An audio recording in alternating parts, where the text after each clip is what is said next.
I supposed to set it to? Am I supposed to set it to public before I'm live? Okay, okay. It's doing its thing now. You're good.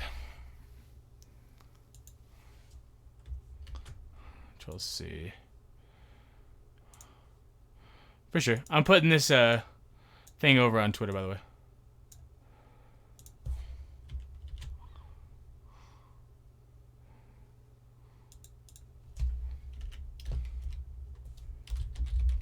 Is it live? Alright, cool. As long as you guys can see it. Wait, one of you guys say nope, one of you said yep. Okay, sweet.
Alrighty, we should be all set to go. We got the background music. And there's Speedy. Oh, let me extend this a little bit then. Yeah, if you guys want to start kicking off with Dokkan. Yep. You We're gonna be live in a sec here. Episode topics. I don't know if there's much about global. I don't know. I've been trying to look. I would imagine not, honestly, right now. It's still kind of on the lower end, yeah.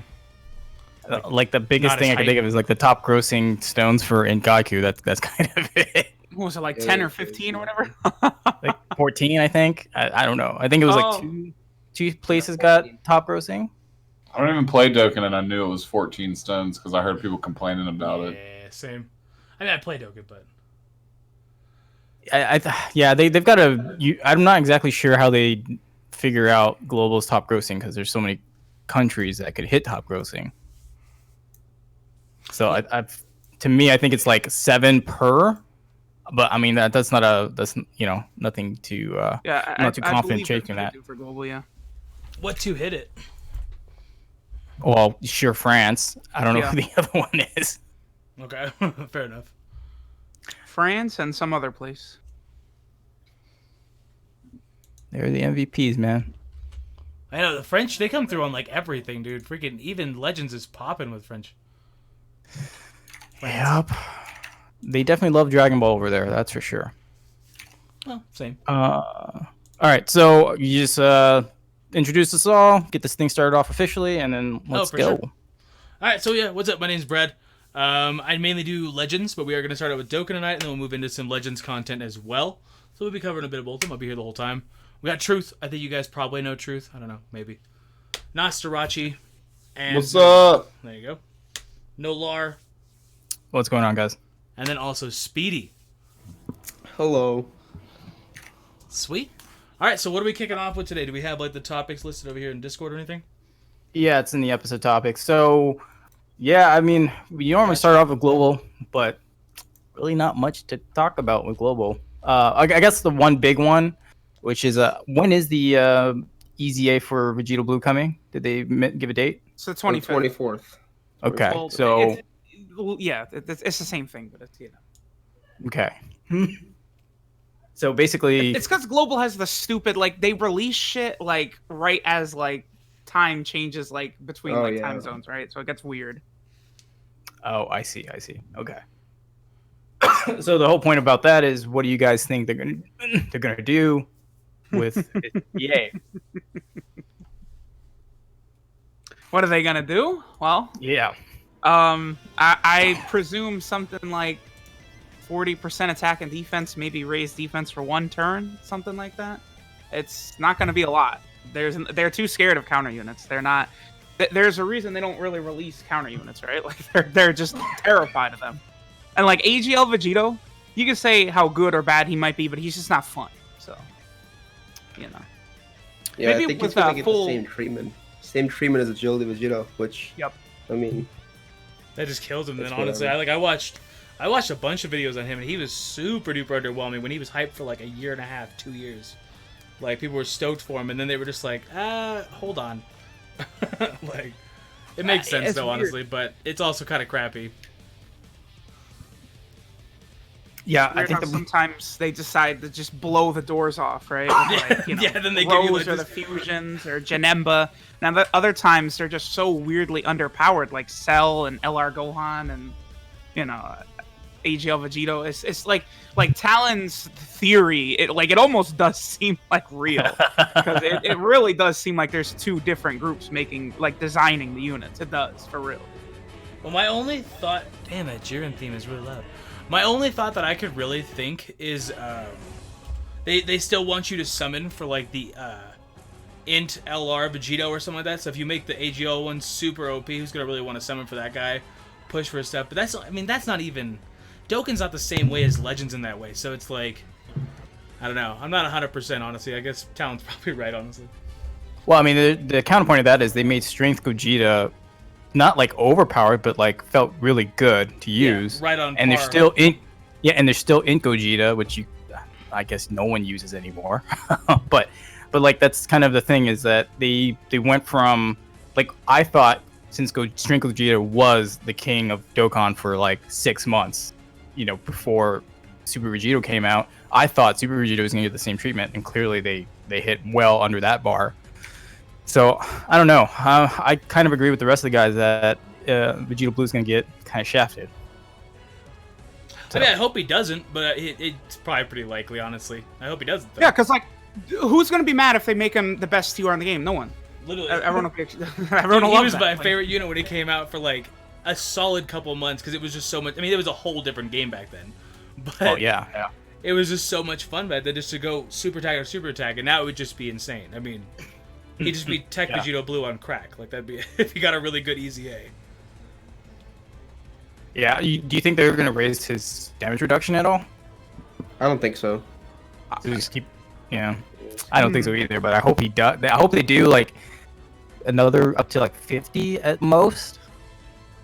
Because even then, 50 is still quite a bit. Like, look at physical Super Vegeta. He still eats some damage. What's he at right now? What's his damage reduction on the top of my head? Physical Super Vegeta, I think, is 50. Vegeta Blue is 30, I think. Okay. yeah.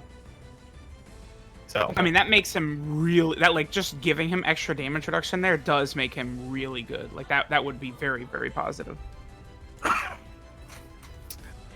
Yeah, I don't know.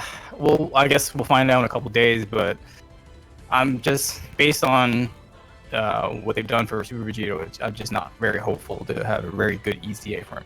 Well, it's always the best to go in with like a lower mindset, and if they blow it out of the water, sick. If they don't, all right, well then you're not that depressed. You know, you're not like hyping That's him up true. like crazy. It's always best to go in that with any unit ever, because if you hype the whole community up and then he sucks, it's like, oh, my bad. Like, so. All right, what else we got anything topic-wise? else on global? New celebration, the 17th Legendary Goku event missions. Those are actually pretty fun. It gets global to do some stuff. Yep. Other than just sit there.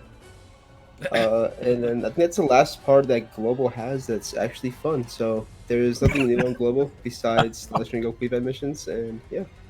See, those missions are like a super good idea. Like, because people They always are. complain about content, even though a lot of Yeah. times, I mean, we'll get to that for the 5-year anniversary, but a lot of times people don't really know what they're talking about. But these missions are very good for content, right? Because it's super easy for them to just do that, right? Like, oh, beat this event with a full fusion team. They did this before where they gave us the time trials, for the, what was it, the Nimbus medals, I think? Yeah, That was yeah. super fun, but they've never gone back to it for some reason. Like that would have to be so easy for them to implement, and that would be really fun. And it gets you to use different teams, different units that have links. Because I remember there was all types of missions for like, beat it with units that have certain link sets and stuff like that. Like it creates diversity, and it also does another thing for them, which is to try and steer people away from re-rolling, right? Because like a lot of the stuff they do is very clearly geared towards hope you didn't re-roll anytime soon, because if you did, you're Yeah. not doing it, right? So Yeah, that makes sense for it. Really, it fits for so many mobile games too that it's just it seems like such a good idea to roll your account again, but it never is. I mean, honestly, just rock with what you got. I mean, unless you started the game a month ago or something. But if you're 2 years in, I mean, yeah, Dokkan's gotten pretty good at it nowadays at being like, hopefully you kept him. I don't know, man. Like, if you don't have that unit, that kind of sucks. yeah. All right, so let's see. What else we got? New Celebration 17. Top grossing for In Godco, I guess. Yeah, 14 stones, guys. Hopefully you didn't blow it all yet. I mean, legit, like, I don't know, man. It is funny, but it's like global. Really, neither one of them get the massive shaft nowadays. Being somebody who plays like a little bit of both of them pretty evenly nowadays, it's like I don't really see one of them getting screwed over way more than the other. One has perks in one aspect, one has perks in the other. But that is pretty funny for 14 stones, though. Like, it's kind of like, all right, you can at least do 25 to get half a multi, or like if you want some Elder Kais or something. Well, what I find fun about that is because during the Super Saiyan Blue Kaioken beta, we technically did hit top grossing in some countries. We never got anything for it, but now we got 14 stones for Godku, which is a little weird to think about. Yeah, they could have chucked them together, or just, I don't know, like I said, man, that is a bit underwhelming for the count, obviously, but at the same time, it is what it is. If you're relying on top grossing stones, it's kind of like, it's not the best thing to rely on, because coming from somebody who's like free to play, I think I spent $70 on the game over 4 years, you know? It's like, really not a good idea to, oh, hey, we'll get it, and then we don't get it, and it's like, oh, like Rose, we didn't get top grossing on that on JP, and it's like, well, I guess I'm just out. Yeah. Yeah, we didn't have any hope for JP to get top grossing, given what was the competition and other gacha games. Oh, dude, they were blown out of the water, like, my goodness. I'm amazed, honestly, Yeah. Dokkan did as good as it did, to be 100%. I mean, Rose is sick. I do think Broly's a bit funky, but he's fun. I watched a bunch of videos on him too, and it was like, he's definitely different. But was it you, Truth, in your video that you said he's gonna be like more impactful in the future as they give you kind of different units like that? I think it was you. Yeah, I think so, because the Movie Boss team is not really set up the greatest for that LR Broly. I mean, he does work really well with Janemba, though, which is like, that's a ridiculous pairing, especially if you can get the orbs. I mean, you just can't be touched on that rotation, right? Yeah. Like, it's very powerful, but there's not good orb changers on Movie Bosses right now, right? Like, because you have Android 13, but he gets really strong with other Android category allies, which you're not going to have. You're only going to have him. So that hurts him. And then you have, like, AGL Janemba, who's an SSR. You're not going to run him because you run Int Janemba always because he's such a good partner with the LR Broly, right? And it's Makes like you sense. could run Dragon Ball Super Broly as the leader, give you full power, and then like have like Kefla on the team, but like that doesn't help you for like movie boss category Super Battle Road and stuff like that, right? So having actual better options on movie bosses would be very good for that Makes unit. sense, yeah. So, I mean, yeah, they're probably changing it up. I mean, you get those kind of shifts. In Legends, it's a meta. In Dokkan, it's how units function. You're gonna have a shift Mechanic like shifts. that, you know. Yeah. So It'll be coming in the next couple months. Things will change up massively, and everything will work somewhat differently. What was the Valentine's Day celebration? that was a topic from last week. Oh, when gotcha. we didn't. So I this is all I the don't same. even remember. I don't even remember. Not that memorable then. I guess that's kind of. I mean, that's all I could think of and look at officially from global. I guess the biggest thing, like we already discussed, was the Vegeta Blue EZA. So I think that wraps up global. Cool. I mean, I yeah. got nothing else on it, yeah. All right. Well, the JP stuff is going to be a little long because this is including topics from last week. So, it is what it is. But here, the first one I have is Easy Area Kid Broly. What are you guys' thoughts on that card? I mean, so- very good. Yeah. Very solid. The free 100% units, always a monster W, and then EZA, always a W as well. So, like, it's just nice to have free units of that caliber. And, like, when discussing the 4-year anniversary versus 5-year anniversary, which a lot of people have been doing lately, the 5-year anniversary giving us, 3 units that EZA, free-to-play units that are very good, is obviously a huge W for the 5-year anniversary. That is true. Oh, dude, I've said it a million times. Like, that's where Dokkan, for me, that's where they kill it. They're free-to-play units. Like, so if you're not able to summon much, you can at least get something that's interesting. Like, having Kid Broly as, like, a usable character on top of him being solid. Because, like, if he was trash, it's like, whatever. But on top of him being good, and he's on, like, decent teams, I mean, Pure Saiyans and stuff, it's like, it's cool. I mean, Dokkan always succeeds with free stuff, so that's dope. Yeah, that's always been a good thing about Dokkan is just that they have farmable cards. I mean, as of last like 2-3 months, or 2-3 years, I should say, not months. Their farmable cards have been pretty good, and especially with easy A's and easy areas, they've gotten pretty well on par with being usable if you have to use them. With this card, Broly in particular, if I remember, he stuns. He has utility. He has a lot of utility. He raises defense and either stuns or seals. I can't remember which one it was. So I think he's really good in the sense that if you need a lot of utility, he's great to bring as an option. So that's my take on him. No, Yeah. 100% agree, yeah. I think the cards in Dokkan, especially the free-to-play cards, are actually very, very good. And I mean, if you're mostly free-to-play, I feel like some of these cards are super good for you, considering like how good they are. And like you don't really spend that much cash to get good units in Dokkan to beat events. So I do love the fact that Dokkan does such good, free-to-play cards now.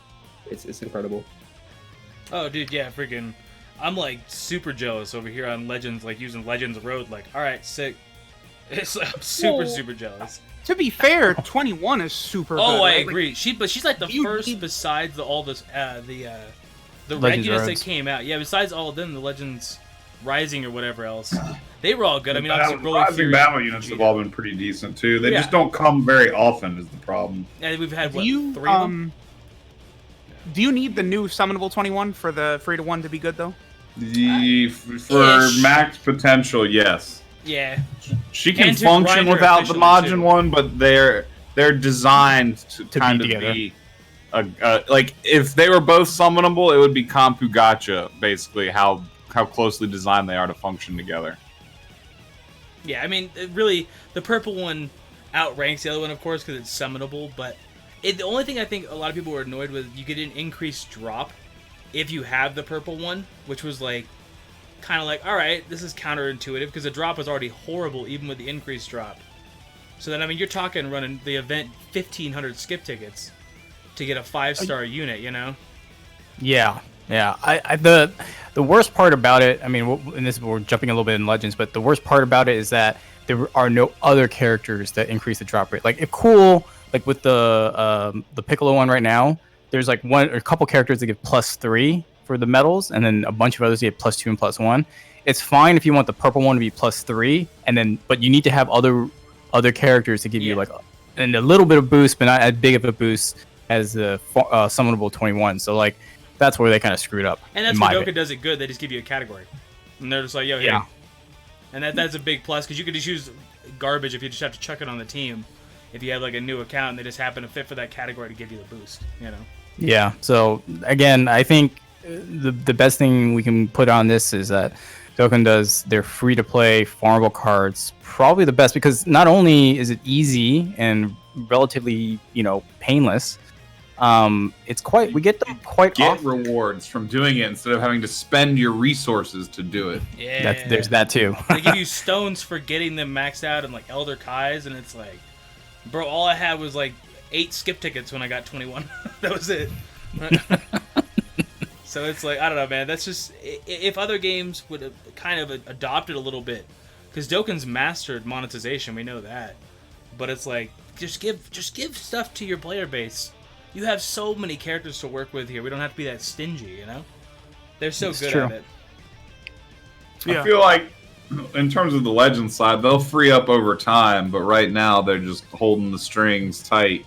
Oh, and it's better than it ever used to be. Don't even get me wrong. Like, I think about grinding Kid Goku when he first came out.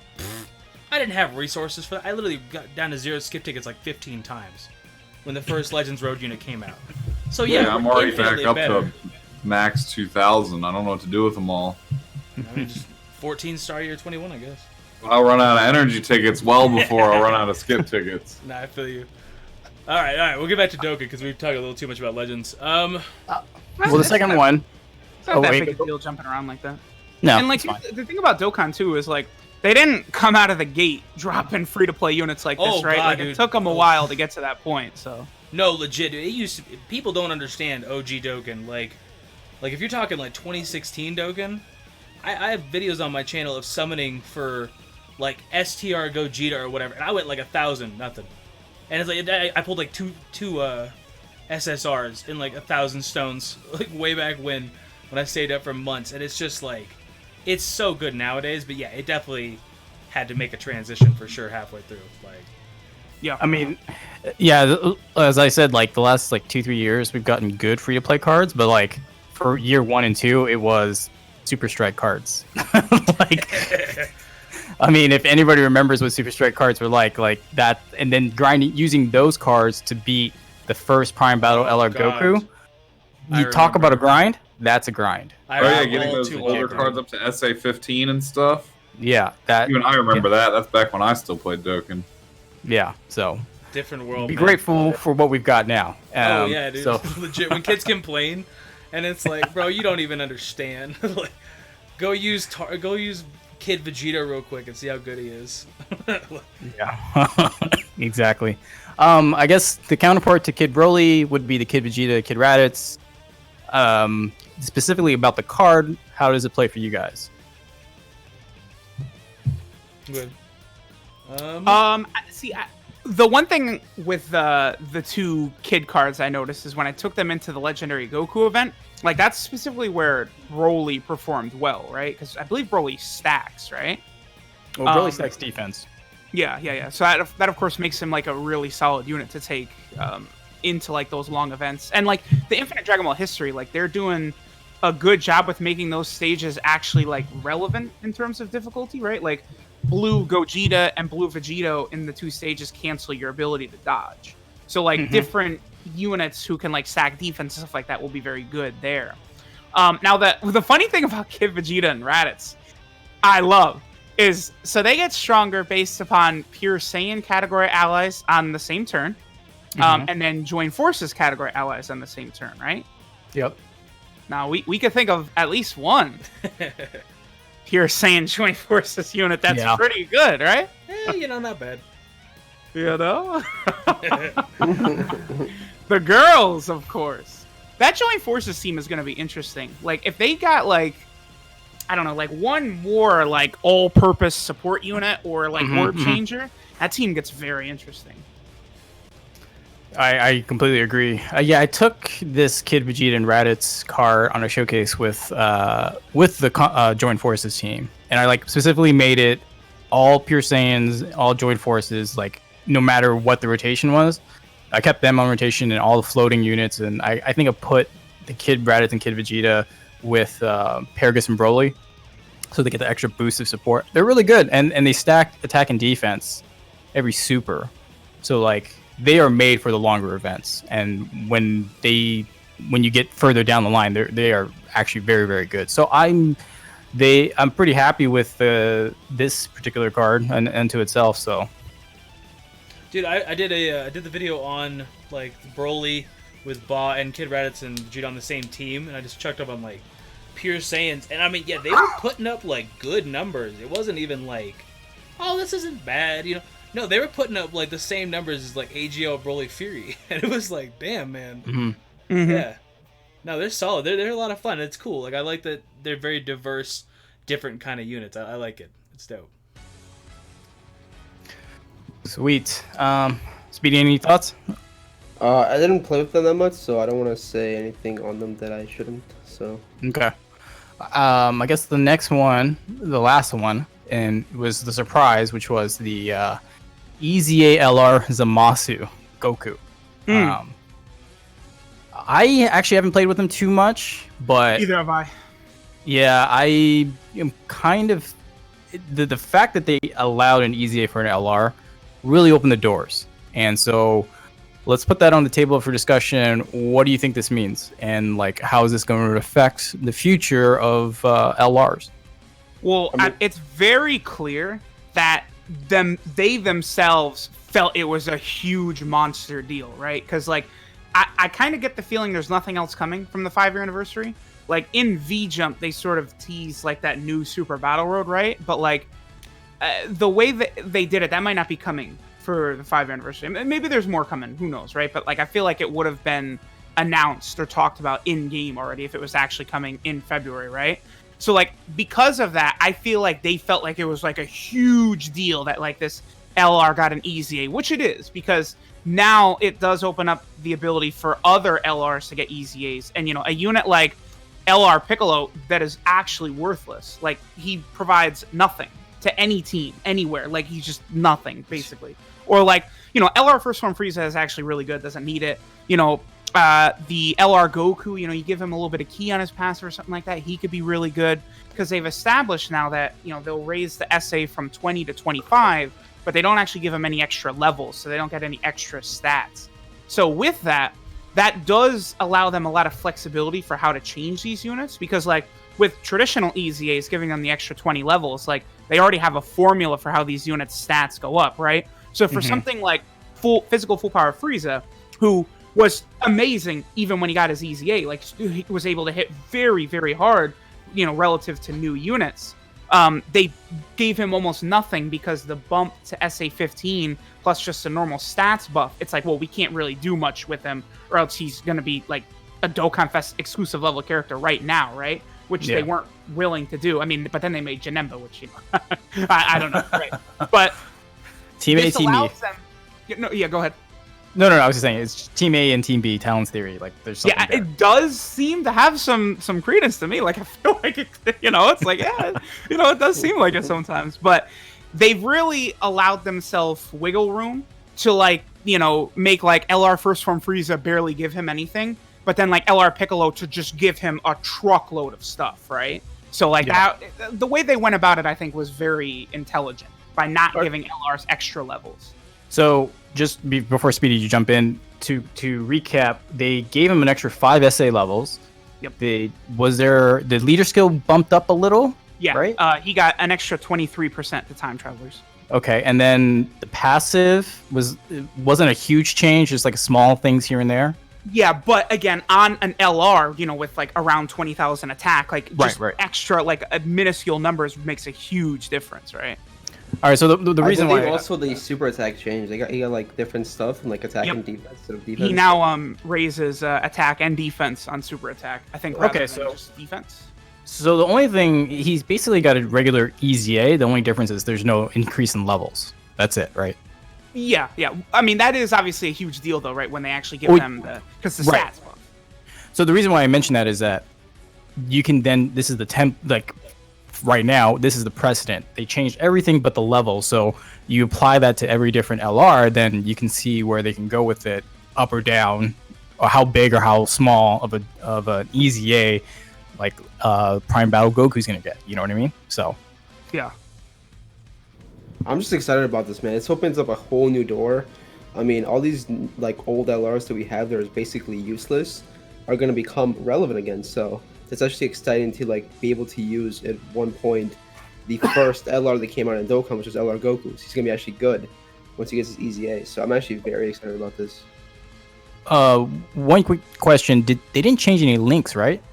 No. No, they've never done that for an EZA. Okay, so Prime Battle Goku will never get prepared for battle, for example. I mean, they could give it to him, but like More than likely not. Yeah. Yeah, Okay, so it's just one of those things where since they've never done it, it's not smart to expect it, but yeah, they could for sure. Because I think LR Goku doesn't even have 7 links, right? no, it doesn't. I'd have to double check here. I'll double check real quick. So yeah, I mean, again, echoing everyone else's thoughts, I'm really excited for it because I could use my Hello Piccolo for once. Granted, the problem is every Piccolo card just says Piccolo, so unless this LR Piccolo gets a really big buff, there's no reason to not take the physical Dokkan Fest one.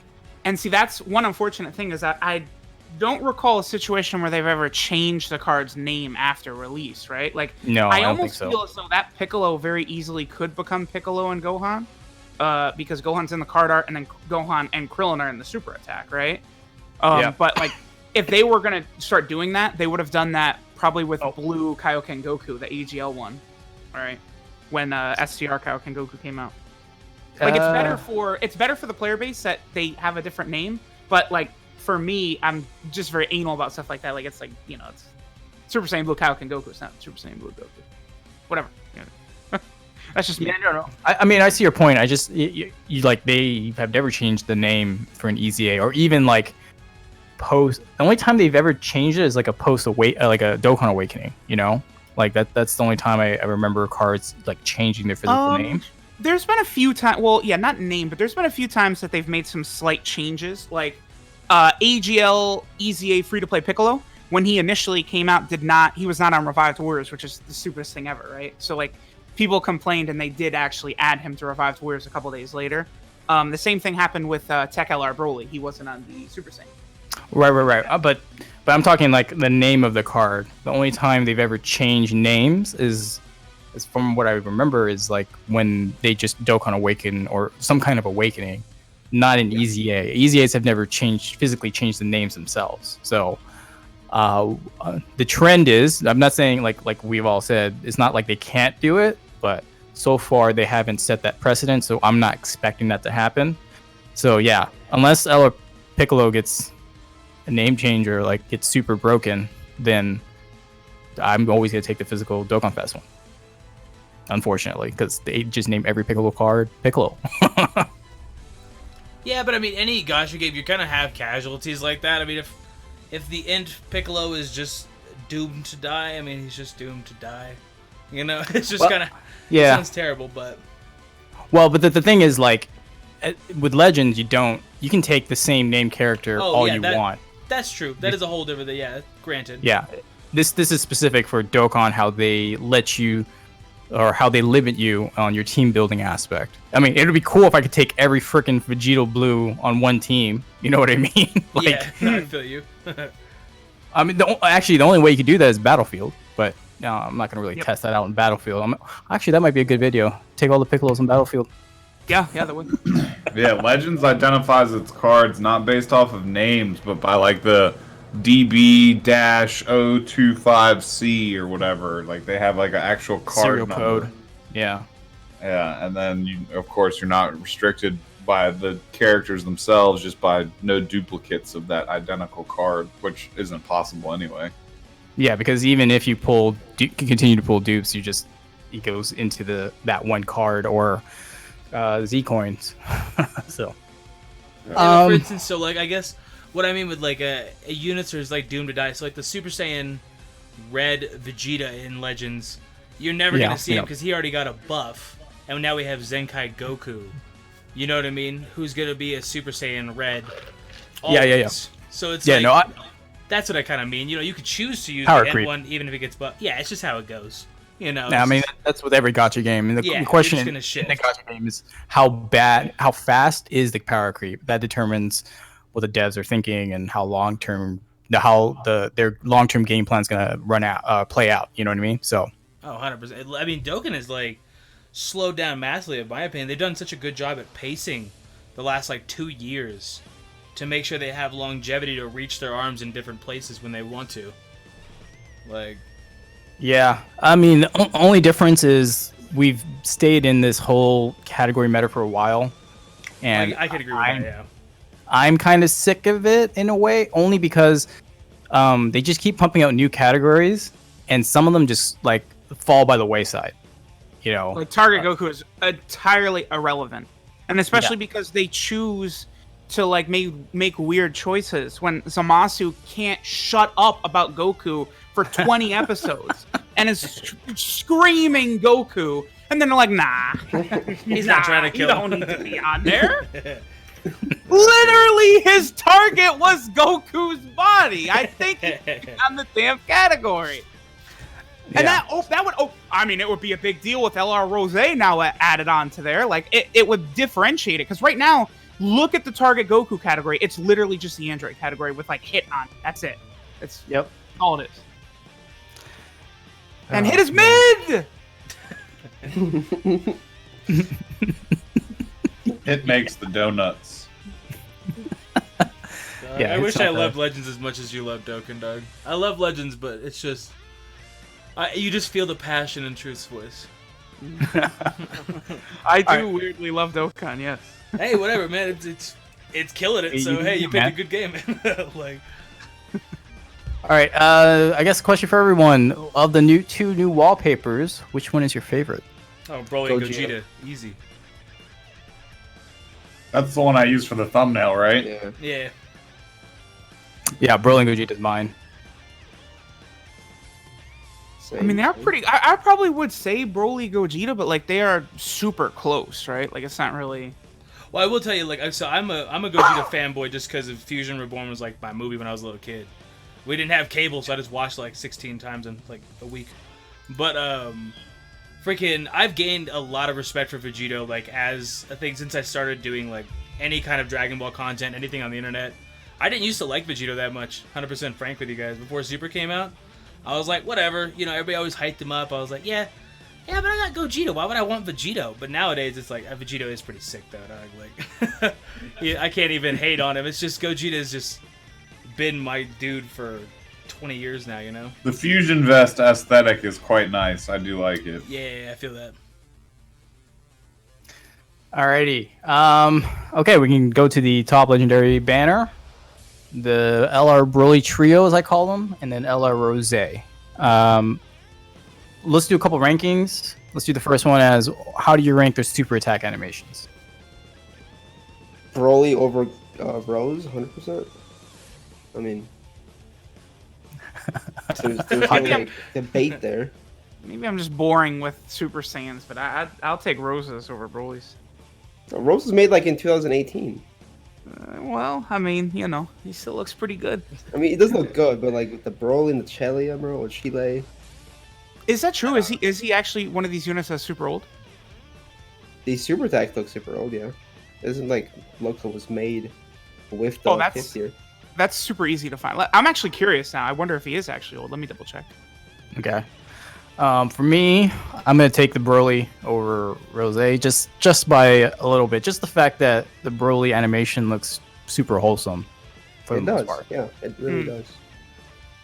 Well, I am actually a sucker for DBS Broly, so I hate to say it, I take that too. I do. Rose is one of my favorite villains of all of Dragon Ball. Actually Goku Black just in general, but it does look cleaner. In my opinion too. I feel you guys. Yeah. I don't care about Chile's butt. Sorry, dog. Oh, it's about her running, dude. Like the running. Oh, fair animation. enough. I'm just kind of neutral on it, I suppose. Well, Speedy's all about that jiggle. I mean, come on. I was about to jiggle. Dog, I've been watching Seven Deadly Sins, and that's all it is, bro. Like, nobody Yeah, I mean, told I've me. been watching it too. Nobody told me they were gonna get me hooked on Seven Deadly Sins, and it was just gonna be jiggle animations all the time, dog. Like, It's so good for the first 2 seasons, but then the third one just drops the ball real hard. Okay, listen. The last few episodes in the third season actually been pretty decent. Like, but the third season is gonna be remembered because of the shitty animations. So.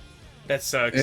Like, On the they big started fight. airing it on Japanese cable television during the day and censored Yeah. it heavily and changed. Maybe it. Netflix will fix it. Hopefully, Netflix. I hope they do.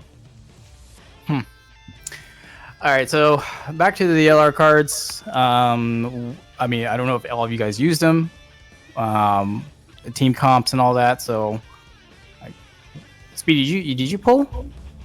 Bro, I'm like 1,500 stones, and like all the banners combined, I've pulled 0 new units besides Bardock and Chine. So, I've been kind of not playing Dokkan after that for a while. Yeah, I'll be honest with you. One of Oh, those man. streaks, huh? Oh boy. Not a Yeah. single new card, dude. Like, are you Okay, kidding what? me? Okay. But what about the 55 tickets? How did that go? I'm missing 1 ticket still. Hey, I've Talon. been playing, dude. I literally got shafted. I just dropped Dokkan. I'm like, okay, dude. I mean, no. Speedy, do you know where to get that ticket? You just gotta ask Talon. Yeah, Talon. Yeah, I knows gotta that. ask Talon, dude. I gotta DM him first. Tweet Goresh, and then Goresh will redirect you to Talon. Yeah. Alright, I'll do it right now. No, but no, Speedy, I feel you. Like, I'm obviously free to play. I'm only like, I think 700. Like, I've grinded up every freaking stone you could possibly grind, and yeah, I have 0 of the new units, and it's just kind of like, all right, I'll take my Lord Goku Black, thanks. I mean, like, what- not pulling a new unit is kind of depressing. Not gonna lie. Oh, it sucks, dog. Sure, it's a shaft. Like, well, everybody gets shafted, but like, come on, man. Like, not even one. Can I have like, Bardock? don't Like, have no, I one feel you. unit? Like, Come on. yeah. It It happens. did take me 4,000 to get 1 copy of Rose. Oh, dude, I watched those, and then I watched you with what's his name last night, Jinro. And you guys like blew it out of the water randomly, and it's like, all right, dog, like Collapse straight has been good to me lately. Yeah, you and Nolar killed it too, yeah. Yeah. Well, on the Yeah. second video. Yeah. Oh, yeah. Okay, so back to the cards. I really like LR Broly. I like him a lot, mostly because it's a very new mechanic in the game. Picking specific orbs for a specific function and giving you the option to pick which one is really cool to me because it completely changes how I play. Because now I have to like think, and if he's on the next rotation, it's like, okay, I want to leave all the red ones because I want to get that attack buff on the next turn. Or crap, I'm against type disadvantage with a couple of my units. I'm gonna save up a bunch of tech and int orbs, or it just happens to fall. There's a bunch of physical ones, so I'm like, okay, I'm gonna make him the attacker, and he can dodge if I give him 7 or more orbs. So let me put him in the first slot, give him like 12 orbs, and see him wreck shop. I really like that card a lot. He's not. Oh, sir. No, I no. was just saying that kind of begins to touch on something that people have asked about multicolored cards for both Legends and Dokkan. No, yeah. That's a good point. I mean, that easily could be the next meta for Dokkan, right? Like, I was thinking maybe they could do it like, I don't know, Gogeta Blue, right? Would have given 140% to AGL and STR or something like that, right? Like how well would those if you like actually look at it, like those teams would be insane. Like they would be better than category teams, I think probably. Like some of them would be just nuts. Yeah. Yeah, so just to wrap up my thoughts on Broly, he's a good card. The only thing is because you have to choose what role he fulfills, either attacker, defender, in the sense that he gets 7 orbs and dodges everything. So the ultimate defender just won't take any damage, or a support in either attack or defense, because you have to pick which one. He can't fulfill he can only fulfill like maybe 2 of them. Like if you give him 7 or more like red or AGL orbs and strength orbs, he's defending and supporting, attack supporting, but he can't fulfill all those roles at the time. So that's kind of his downside, but I'm okay with that. Dude, for me, it's just like, after like starting to record Dokkan a little bit again, I don't know how you guys remember everything. I have to have like 6 tabs open, jump between. It's like Broly's in that same thing that it's like I can't remember anything he does. Thank God it's not like if it was like Legends, I'd lose every match. Like I wouldn't even be able to do anything. Like I could just sit there and wait. Like it's just I don't know how you guys remember everything. But then I think about Legends and it's like I know what characters debuff what and do that. It's just playing it every single day. So Right, exactly. nah, I feel it. Just a quick note. It does look as though Rose and Broly are like the 2 newest units they've made. Because they're after the fusions, 13, Cooler, Spirit Bomb Goku, all that. Really? So, yeah. Maybe they just got crunched for time. I think Rose is perfect. You know. It's just that Very scythe for you, dog. Like Oh, it looks pretty good. Why is he so good? Truth.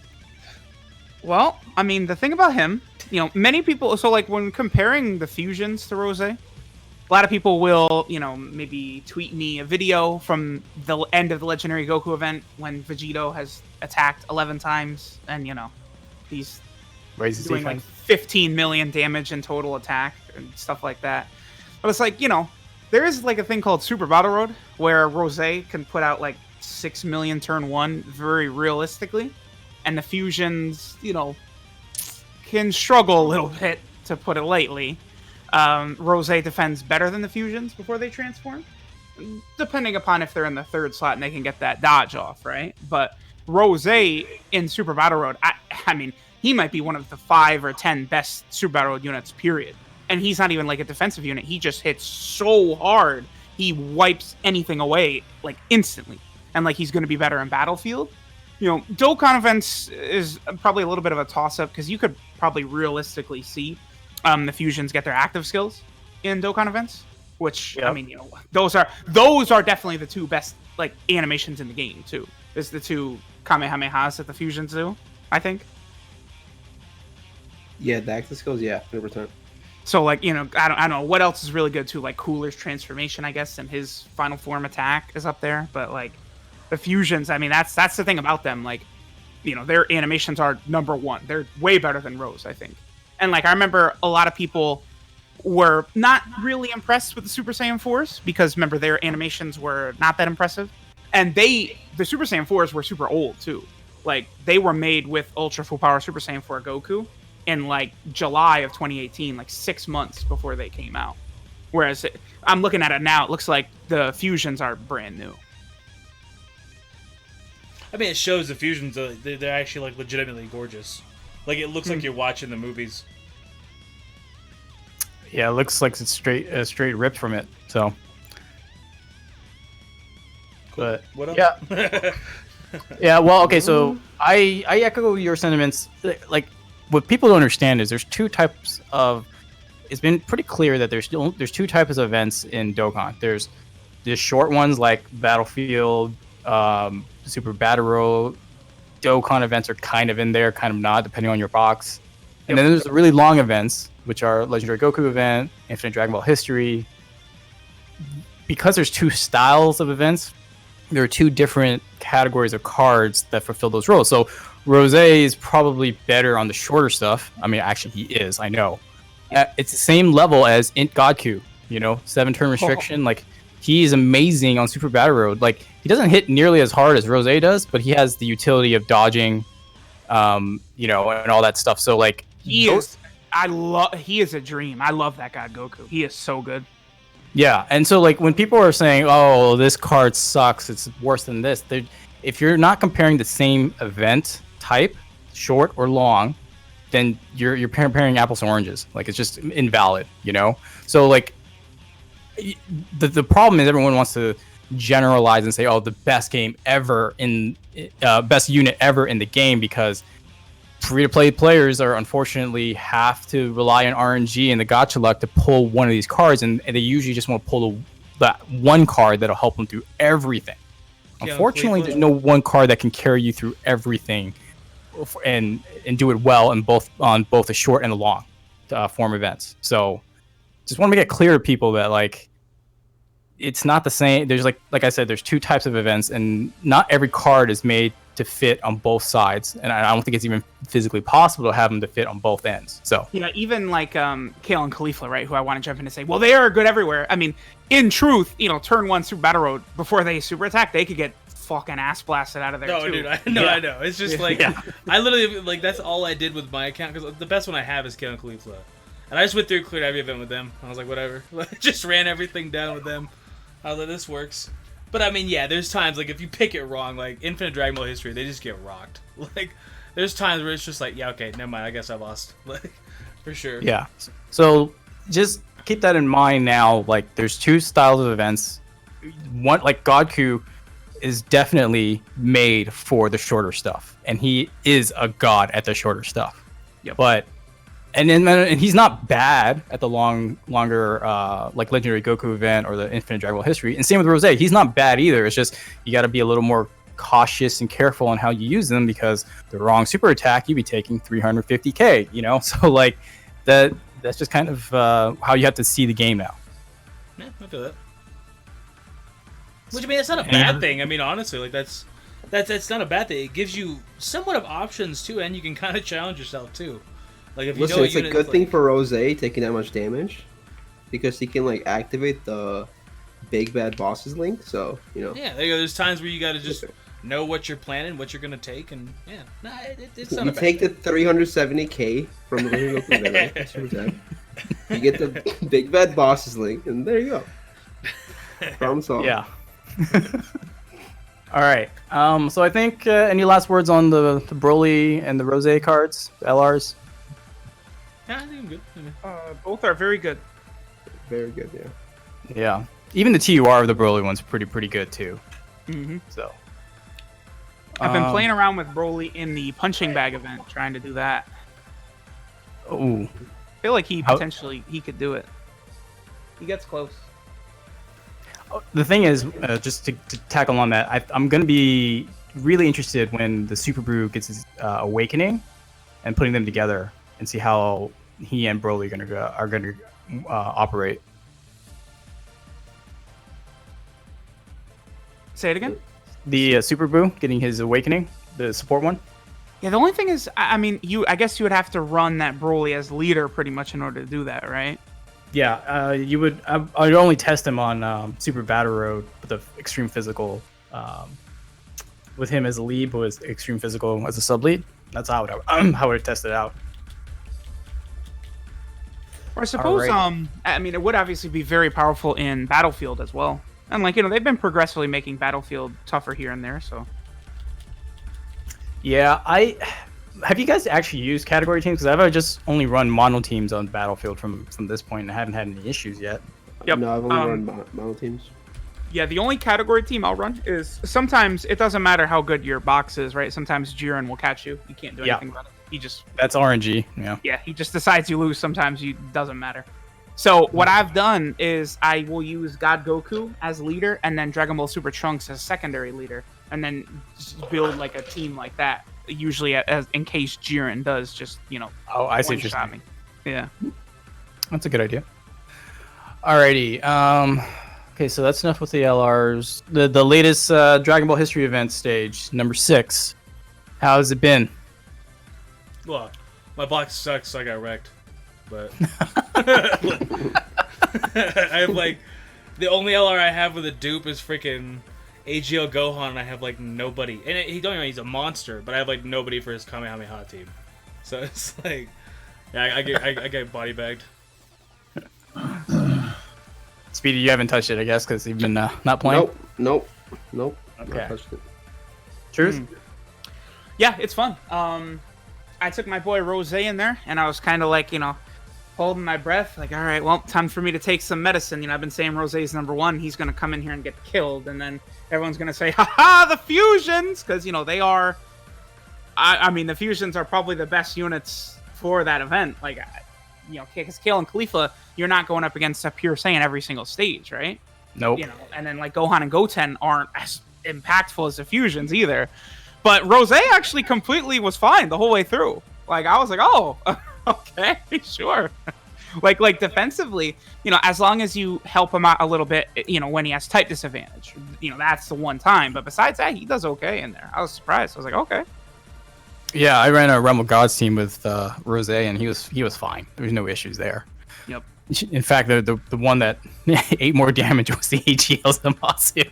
But we'll leave that there. Yeah, the event's pretty good. I mean, other than Zamasu healing, wait, did he heal? He did double supers, right? Yes. Yeah, he double supers and heals. Yep. Yeah. Okay. I did it when I was late last night. They love doing that with Zamasu, by the way. He's done that in many different events where he'll super twice. And if you notice, he has 2 different super attack animations as well. Mm-hmm. One of them lowers attack. It's a pain in the ass. Yeah. That's not fun. But yeah, I mean, the fastest time I did was with transformation boost with the fusions, and 14 minutes or something like that. But the Realm of Gods team was like a minute slower, I guess. I mean, it's not that much different. So honestly, yeah, Rose, as long as you're a little mindful when he's against type disadvantage or someone's going to super a bunch of times, then as long as you play your items right and or your rotations, then you should be fine. Okay. I agree. All right. I guess we can go looking at 5th year and kind of comparing it to 4th year. But as a whole, we've gotten part 1, 2, and 3. How do you guys feel the celebration is as a whole, or just in part 3 in itself? Let us know. Is it underwhelming? Are we missing stuff? Do you want to see more, or did we have just enough? I mean, feel I thought it like was throughout the pretty whole good. celebration, there was a lack of stuff to do. I feel like there was days like I would just log in and just get the login bonus, do the equipment stage, and just log off because there was no other content to do. So I don't know. I feel like it was good, but just lack of content kind of gives it a minus point for me. Yeah, I kind of. I mean, I have a whole butt ton of units to awaken, so I always have stuff to do and whatever else. So I guess, for me, it's a whole different situation. I just don't feel that but it would be if I didn't have that. Like if I wasn't running Dokkan events, yeah, it would be kind of hella boring at some points. Once you get done with grinding all the EZA units and stuff like that, you just be kind of chilling. Yeah. Okay. Truth? I actually think it's been fine in terms of content. I mean, the big problem is that they didn't do a normal EZA, right? Like that's a major issue. I mean, if you compare it to the 4-year anniversary, the one thing they had was they did that string of events at the end of the anniversary where you go from doing the Dragon Ball event every day to the Shenron event to the Omega Raid EZA, right? Which was really nice. But like, if you really go back and compare, they were pretty close in terms of content because like you had, you had the 3 big free-to-play units here in the 5-year anniversary. The 4-year anniversary, I guess, did also bring LR Oob from Battlefield, whereas this anniversary didn't bring anything new from Battlefield. But the issue with that is like they've released so many units there that you can't like get them all, right? So like, yeah. Would people have really been like that excited? Like, oh, good, another LR that's going to take me 2 years to even get, right? So like that's a bit wonky. You did have the like the Frieza like challenge event or whatever. Like people always forget about those, and like the rewards for that are crazy. Like you go through here. I'll link this in the like chat. Yeah, in the chat right there. But like this event right here gives such a ridiculous amount of like stones and kais and like Zenny and stuff like that. Like doing those 5 stages, like movie heroes, movie boss, time traveler, Patara, fusion. Like that is content, and like that is how like a lot of like good rewards, right? I feel like one thing is that whereas the new big mechanic, the sexy mechanic they introduced in the 4th anniversary, active skills, have like really aged very well, and like they're some of the best parts of some of these cards, right? Like the fusions. Equipment is a bit hit or miss because it's so difficult to obtain, right? And you just do days of runs and you get nothing. Yeah. Nothing good. And it's just a bummer, right? But like this is how it was with potential orbs when they first came out. They're super limited. They will definitely open it up eventually. Well, the difference slightly with orbs and equipment is that the equipment is all RNG. You could just get absolutely screwed of not seeing Beerus for like a week or 2 weeks. Yep. You know what I mean? And then even if you see Beerus, he might not even drop gold. And if he drops gold, it's dodge. Like level 1 dodge. Great. In terms of the whole thing, the celebration, I don't know why they split it into 3 parts. Like they could have easily done this third part into part 2, because all we had are just the EZA for the LR. Like that's where I say like it to them that was such a monstrous big deal, right? Yeah, like, I see your point. Such a grand thing, but then people were waiting for like real EZAs, and like they had some big time interesting units up that would have made a ton of sense to EZA right now. The Blue Vegeta, Spirit Bomb Sword Rage Trunks, AGL Rose, like those are literally like 3 of the next like 6 EZAs that are going to come out on JP or something like that, and they just didn't EZA them. Those actually might be the next 3 they do, right? So it's very odd that they chose to do 0 normal EZAs during the anniversary. That's an L for sure. Well, and I think in general, I mean, I don't know what the stone count is from the celebration, how many free stones they've given. I'm not exactly sure. I mean, I could pull it up on the Dokkan Wiki. They do have like the JP account campaign, but I don't think they've updated it all the way. No, I think they have it 794 right now. And how much was year 4? All of year 4? I think saying it was between 900 to 1,000 for year 4. Okay, so like I think people are complaining about free stones, which okay, whatever. But I think 150, that is like 3 multis, like plus a free one on the rotation. So like I could understand that for sure. Well, the idea is they didn't give us any EZAs, which means like real EZAs, not easy areas. Yep. So that could have been 30 stones per EZA. They could have easily dropped 2, right? And that would have been 60 stones, Kais, and orbs, right? Like that could have been their way of, upping the stone count a little bit to match year 4. And I think that's what people are comparing it to. I don't know. In year 4, they did have 2 normal EZAs, right? Goku Jr. and Vegeta Jr. Right, exactly.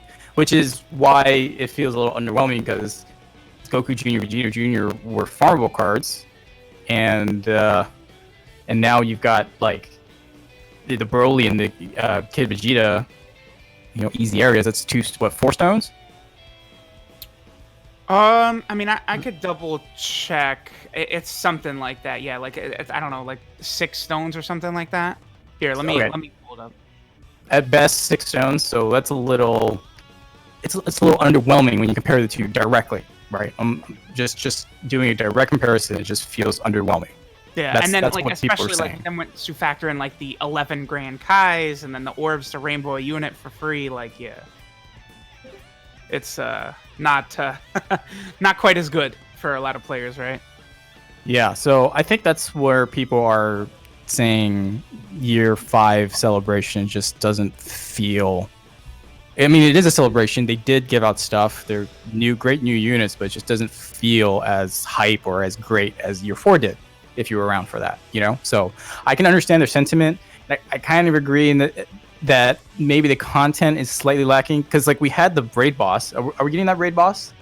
No, it's because the animation was for the EZA area, the Goku Black EZA area. So raid bosses, that's content, right? Yeah, and that one last year was kick ass because it gave us an amazing free to play unit, easy aid, and it gave enough orbs to rainbow a unit of every typing, and it was fun. Like there's those are really good when they do those.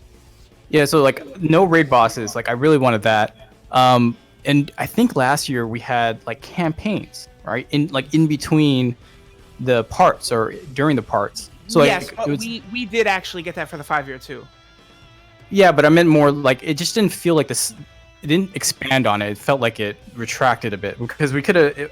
I don't know how was there a stamina campaign? I don't blow all my stamina. Both anniversaries did those. Okay, so maybe I'm talking my ass now, but it just felt like the campaigns weren't improved. They just felt a little lackluster.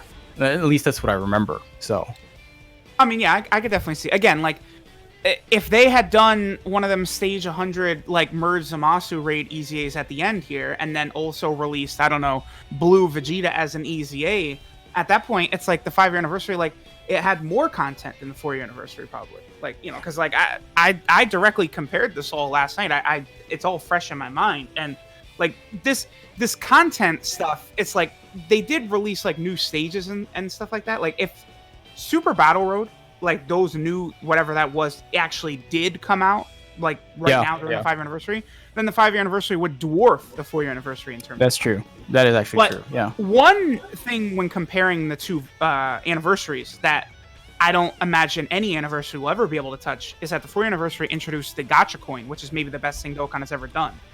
Yeah. So, like, again, no anniversary is going to match that unless they maybe introduce co-op. Or, like, I could imagine that's, like, the only thing that could be comparable. A new game mode, yeah. Yeah. Yeah, I don't know, like, if they, like, just speaking personally, if they changed the easy area for LR's EZA, made it a Merge Zamasu boss raid, and you had to get to level 100 to get the EZA for the LR, and then beyond that, it's whatever, training items, stones, or whatever they want to give, I think that would have been a better Part 3 than what we have now. Real quick, the Goku Black EZA area gives you 7 stones, and the 3 Saiyans EZA area gives you 6 stones. So, okay, so 13 stones. Combined, yeah. So we're missing, what, 47 stones there? Yeah, so, I don't know. It just, like I said, I don't mind easy areas. It's just for them to use it for, to substitute the EZA itself. A little lackluster. I've been okay with them doing it for free-to-play units, which they did, but like, I mean, I'm fine with that too. Supplement it with the big-time ones as well. Yeah, and then the problem is they set a precedent with that, you know. So for them to go back and be like, well, we'll just give some of these units easy areas instead of EZAs, yeah, it just rubs people the wrong way, and I agree with their issues with it. Okay, so that's kind of our feeling on year 5. We kind of touched a lot. This, I mean, again, this is coming back from last week's episode we didn't have. We can now talk about V-Jump. So, V-Jump scans were released, or leaked, I should say. I guess we have the official ones now, right? Yeah. And they're for Saiyan Day, which is March 18th. And we've got a preview of farmable Bardock family cards. So every single one of those, just like the Ginyu Force, you can farm them. They have their own orbs. You can 100% them. When you complete all the missions, then you get a free LR Bardock family card. What are your thoughts on that? Sounds dope. I didn't even know. I thought it was just one card. I thought it was just the LR. I didn't even know that they're individual as well. That's dope. It's like the Ginyu Force. It's actually pretty cool. So we have another set of like completely free-to-play team that we can just use for anything now. So dog, back then we the have Ginyu Force, dropped, and now we have the dope. Bardock. That was super cool when they first dropped that. It was like, that was one of the first few, I feel like, really good free-to-play events. Was Ginyu Force way back. That was what, 2 years ago, 2.5 years ago. Yeah, that was year 3 celebration. Yeah, so it's like that's dope. Right after. And Bardock, I mean, everybody loves that whole team and the movie and everything. So that's sick. I like that. What category you guys think is gonna be? You guys low class warriors for sure. Better be low class. Yeah. Yeah. Yeah, that category needs so much love. It needs so much love. And this is going to help because it's going to be 5 new units for it, right? Because those characters, right? So like Fasha, Borgos, Shugesh, and who's the last one? Tora. Tora. They don't have URs for their normal characters. They have the Grade 8 versions, but not the normal ones. So, and then like if they just gave an EZA to all the Grade 8 versions at the same time, boom, that's a ridiculous buff for the low class warrior team, and then also for the Giants. Which we talked like that's the big thing Dokkan needs to work on is upgrading old categories rather than introducing new fodder level ones like Target Goku. Yep, I 100% agree. Cool. What else? I think there was a new stuff also in the V-Jump about Extreme SBR. That should be pretty interesting to see. Do you guys think it's going to be like you have to use specific units on there, or do you guys like think it's going to be every Extreme unit? Ooh, that's interesting. I don't know. That's interesting. Yeah. Because you already have like, you can use every Extreme unit one, so. I feel like when they do restrict the units you can bring, that's what will really create a lot more challenge. Because like one reason, like the Legendary Goku event is just like a joke, is because of the fact that you could do anything you want in there, right? And they've released so many free-to-play defensive stacking units and stuff like that. So like I'm sure it will be limited in some way. Yeah, I think that's what because Super Battle Road, you're just restricted by the like either the typing for the first 10 or the category for the last 20. So I think they're going to make us build teams just in with like specific cards. At least that's how I imagine they would make it difficult. And then, you know, it's like, hey, take the LR Barak family cards, but you have to take the free-to-play ones on the Super Battle Road. Like, you know, the one you just farmed. That's what I was thinking. Like, have a SBR just for specifically for the Bardock cards. That could be a thing. Or like or an SBR for like just all free-to-play farmable cards. Like that's all you can take. You can't take any gotchas, no LRs or anything like. Well, I mean, unless you know the Prime Battle ones, but like you know, no guards you pull. So basically, like the old version of Prime Battle, where you can only take Super Strike cards, like something like that. I mean, that's how I see them making it challenging, because it's not like extreme units. Like I think that's what Gresh said. It's like just super challenging, super battle road is what they're saying. It's like an upgraded version of what we have now. So I'm excited. I'm just a little curious as how's it gonna go. I remember when the original Super Battle Road dropped in, like, I had an okay global account at the time, and I couldn't even touch it back then. So if it's anything like that, it might suck for the first couple of months, and then it'll just slowly level out and be like it is nowadays, where you could pick up a game and just re-roll an account and win like 3 of them, you know? Well, I think this is what they're going to do. Is going to establish a challenge where, and this is good because this gives all the paying players and the whales something to lord over everyone else. Like, oh, I beat this new mode and you guys haven't. But eventually it'll lighten up. They're going to have farmable cards that will perform very well in this extreme super battle road. So like in the end, people will eventually do it. It's just if you don't have a good box and you're free to play, you're just gonna have to wait. That's it. Yeah, it's just how it goes. I mean, yeah, that's how the original one was too. So makes sense. Yeah, exactly. I foresee that exactly happening this way too. It's just we're not sure what the restrictions are on it. So yeah, clear. Well, for Sane Day, so I think the last thing before we hit this questions, Sane Day Dokkan Fest exclusive banner. Who is it going to be? Is it going to be a global JP a simultaneous release, dual Dokkan Fest potentially? What do you guys think? I could definitely see it being global and JP at the same time. Especially because global would need other stuff added to the schedule that's not out yet, right? For them to hit the anniversary in July. Right. So I think both versions at the same time seems very realistic to me. And probably Bardock as well. Like maybe like Super Saiyan Bardock Dokkan Fest or Mass Saiyan or something like that would probably make sense to me. Because that would fit as well with all the different like Bardock units that we're getting for free. Okay. Yeah, I think Super Saiyan Bardock. I think it would be cool. It would be a Super Saiyan Bardock into Super Saiyan 3 transforming one. I just don't know what category they lead. That's the problem. Like, yeah, I don't know. We'll see about that. But I'd make him a heroes leader. That'd be cool.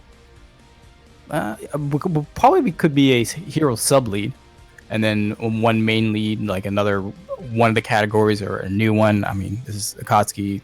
They'll come up with something. But yeah, I think a simultaneous release sounds right, and I don't think they're going to do a dual Dokkan Fest, not right after JP's anniversary. No way. So I see that happening, and I think it'll be pretty cool because I think Saiyan Day in 2017 was Super Saiyan 3 Goku, right? Angel, and with Mass Saiyan. Yep. So I can see them doing like a Super Saiyan Bardock, another Mass Saiyan or some other heroes card, and then an EZA for the Mass Saiyan. That sounds about right. That's insane. Yeah, it was that long ago. Jesus. Like, I remember summoning for that. It just goes too fast, man. Either way. What was it, like 3 years ago? 2, 3 years ago? 2-3 years ago? Yeah, maybe. I mean, at least 2, if not 3. Something like that. Yeah. crazy. Yeah. Mass Saiyan was 3 years ago, then 2 years ago was UI Goku, and then last year was transforming Vegeta. Oh yeah. All right, fair enough. All right. I guess that's it in terms of topics. Anything you guys want to wrap up before we go to questions? Any mentions or comments? No, I mean, honestly, I think we covered everything pretty well. I mean, we didn't have a whole lot to talk about, but there was a fair amount. I think we got everything. Yeah. All right. Well, I've got about 6-7 questions. Should be fairly quick. L or It Godku. Is it the best free dupe card?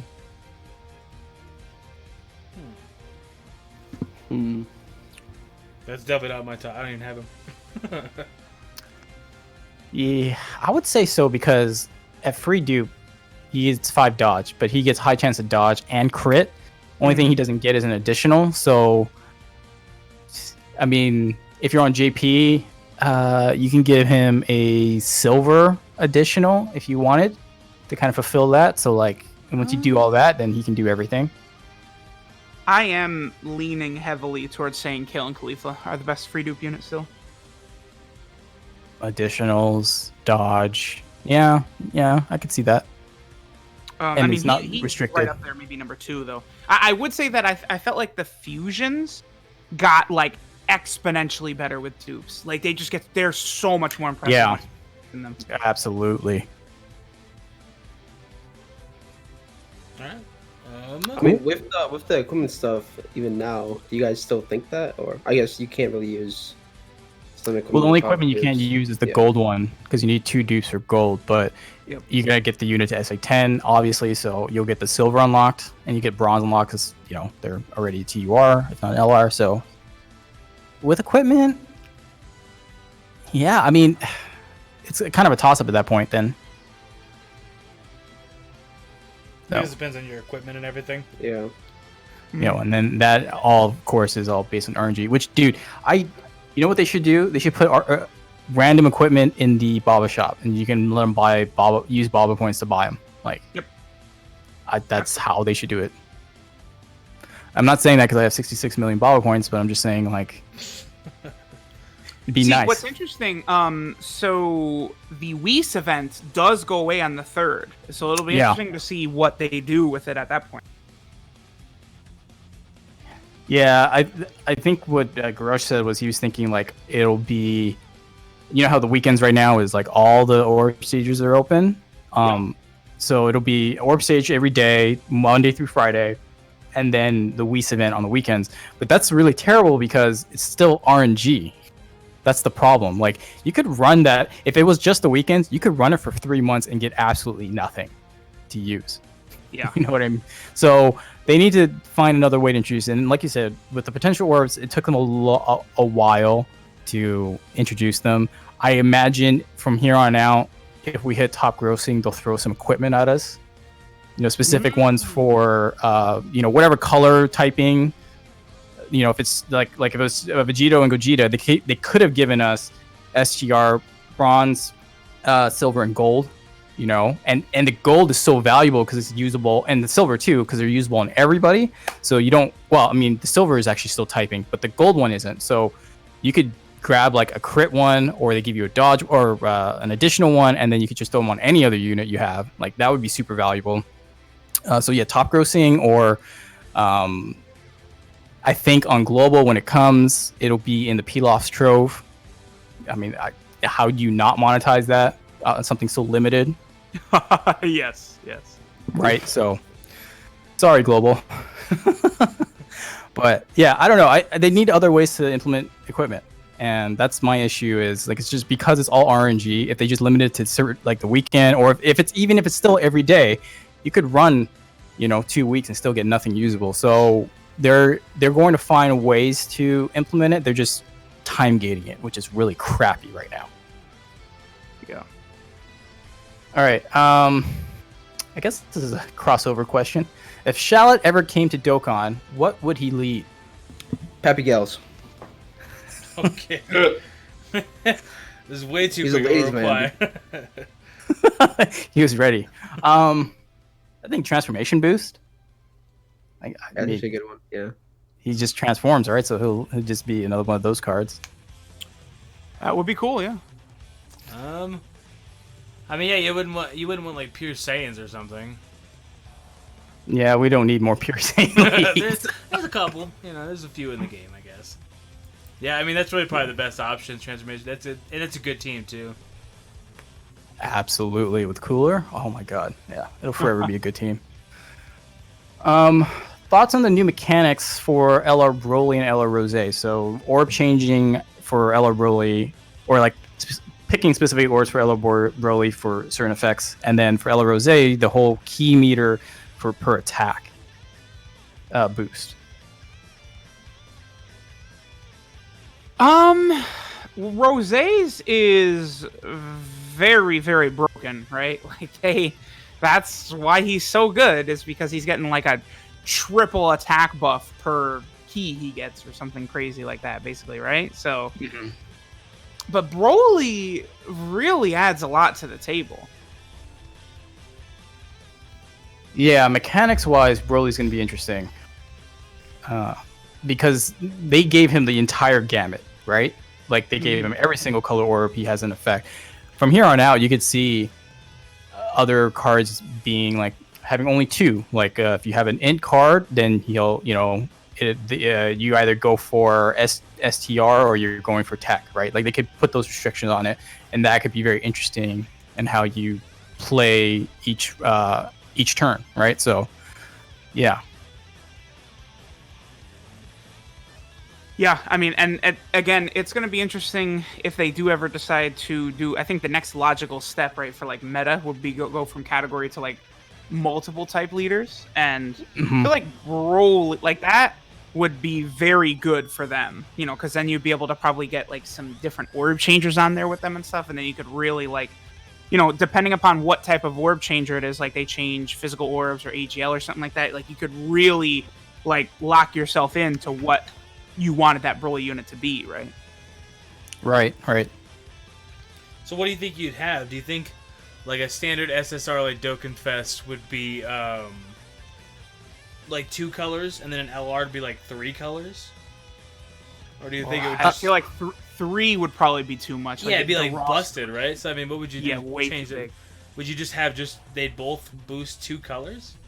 I guess. Yeah, and I think it would be something like 130 or 140% too, rather than too much higher. Because again, if you really look at it, right, just like sort your box by like STR and int or something like that, and it's like you have such a monstrous like roster to choose from. So it would be fun for like some new kind of teams, but I don't think they'd go too crazy with it. Yeah. See, so here's my conspiracy theory: is when the 120 leads get their awaken or EZAs, I could see them going the dual colors then, and then going from 120 to 130. So, Vegeta, Super Saiyan 4 Vegeta going extreme Super AGL 130 4 key or 3 key. I mean, whatever they want to do, but then put in like extreme int for a 3 key 130. That would be crazy. But then they would stick with 130 because they're EZAs. But then if they start to do the double color leads, then the newer Dokkan Fest could just top out at 140. So they'd be good sub leads for Battlefield, and that's where Battlefield will be really interesting. Yeah. Yeah, I'm just it's off my conspiracy theory though. But those EZA unit, they would be so insane. Like, like I'm already wondering, like, is like STR Janemba, like he's gonna be a better version of Int Janemba? Like, how insane is he gonna be? Like, right? Like,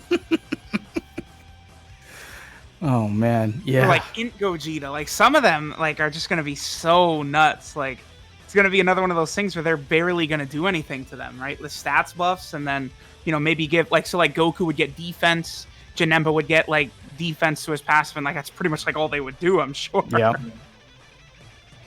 The only ones that really need like big changes, the only one I can think of is Super Saiyan 3 Broly. Yeah. Oh yeah. Yeah. He needs the biggest change. I think the least change they would do would be physical cooler, because he's so good now. I can't imagine when EZA, like how much better he would be with an EZA. Yeah, they really with him he really would just get like the stats buff and maybe like raise like attack for 1 turn on super or something like that, huh? Like that's it. Yeah, like just this minuscule bump. That's all they're gonna give him. Okay. I think the last one here would be Int Vegeta Blue EZA for Saiyan Day then. Wait, what? So with the physical Vegeta Blue would get easier for saying. Oh, not Vegeta, not Vegeta Blue, Vegeta Blue, like Super Saiyan Blue Vegeta, the Int one. Oh, His okay. EZA is coming for Oh. Saiyan Day. Yeah, I mean I would have to imagine so, like because they've already skipped him multiple times, right? Like, And he's the last one left out of the 70 and 100% leads. yep. So, yikes! I don't know. That's kind of it. Let me look at Twitter real quick. Otherwise, we'll be jumping into Legends. Legends. I like how my chat, like, even though we're talking about Dokkan, it's all straight up Legends. But it's just like, no matter what game I play, talk about anything, it's always Legends. I'll be playing Final Fantasy and kids are like, "Yo, Brad, what do you think about the new Vegeta?" And it's like, well, I'm playing Final Fantasy right now, but it's all right. You build your channel off one game, that's what happens. Like, Yeah, nothing on Twitter. I don't think there's anything from chat. As you said, it seems it's all Legends. So, any last words on Dokkan before we move on? oh, I spelled your name wrong, DatruthDT. My bad, dog. On the layout, it says DatruthDT. Oh, I kept seeing people say DatruthDT, and I was like, is that like a meme or something, bro? Like, Well, now it's to me. yo, did you just put teeth there instead of like a U? The tooth. That'd be a nice. The snaggle whatever. tooth. Alrighty. Well, it makes sense. Cool. What Okay. else? Are we just moving on to Legends? I guess we're gonna move on to Legends. You guys gonna head out, Truth and Speedy, or you gonna stick around? yeah, I'll probably head out. For sure. I do still follow Legends, but it's like I'll let you take care of it. For sure. Alrighty. It's not gonna be super duper busy, so you good. It's not like Legends is always just kind of in like a downtime, and then you just grind one event and then you chill for a week. Like, So y'all just gonna talk about what Goku, Piccolo, Sin, and Baby Vegeta? Android 21. Yeah. that's Yeah, it. and then Majin 21 is new, and this Ultimate Battle system is semi-new. I mean, it's the Legends Battle Royale stuff all over again, but this is the first time it's been in this format where it takes precedence over a whole PvP season. Yeah. And now it gets an additional week too. Yeah, there's a lot of fallout in this game from that CR 990504 error. That pushed everything in the entire game back like 10 to 14 days. Which, I mean, yeah, it is. I don't know, man. It just feels like Legends, at the worst times, they have issues. And it's like, at least it's not happening when it's popping, I guess, you know? I'm like, hey, look, we got the anniversary. Oh, crap. You know, it's like, I feel Legends always has issues, even no matter when. Like, if you get a new unit, I'll go to play PvP, and then people crash out, and then you get banned for an hour, and I'm like, well, I guess I can't play. Dude, But- yeah, Lily was in today's video that I did with the Android 13, like the Extreme Team or whatever. Like, some guy, the game just, like, closed. And it's like, oh, cool, yeah, thanks for the 5-minute ban, I guess. That's pretty sick. Like, 4 days into the Yeah. season. Like, That stuff has been happening a lot, and that's just compatibility of the game with different operating systems. I don't even know how they could fix that, really, but that's the problem. I mean, annoying. yeah, you have It's all, so annoying. and what is it, Samsung? Because you have so many different phones they got to make a thing for. Yeah, there's so many different operating systems. It's just they can't get it perfect for every single one. All right, well, I'll step And in. I guess, so what do you want to start with? You want to start with 21? Do you want to start with Ultimate Battle? I mean, if following his topic list, it starts with the free-to-play 21. We Yeah. kind of talked about her a little bit earlier when we deviated in Dokkan, but I mean, she's extremely good for a free-to-play character, but functions best with the summonable one. It's like that's how they designed this to get around that Kompu Gacha being illegal. Like, they can't sell 2 summonable units on a banner that work this well together, because that's illegal in Japan. But if they give one away and then summon for one, then that falls into the legal area. How'd they get around the Gohan Bojack? They don't specifically have synergy with each other. They just happen to work very well Because together. they're both like busted. Yeah, I figured. Yeah, you could put any movie's unit with a 10-second lock-in with Bojack, and it's going to be a ridiculous combination. It doesn't have to be that Gohan. He's just the one that got it. Feel you. But I mean, yeah, she's a really solid unit. Like, I have no complaints over her at all, and it was. I didn't mind grinding that much. I'm back over 1,000 skip tickets when I was down to like 9.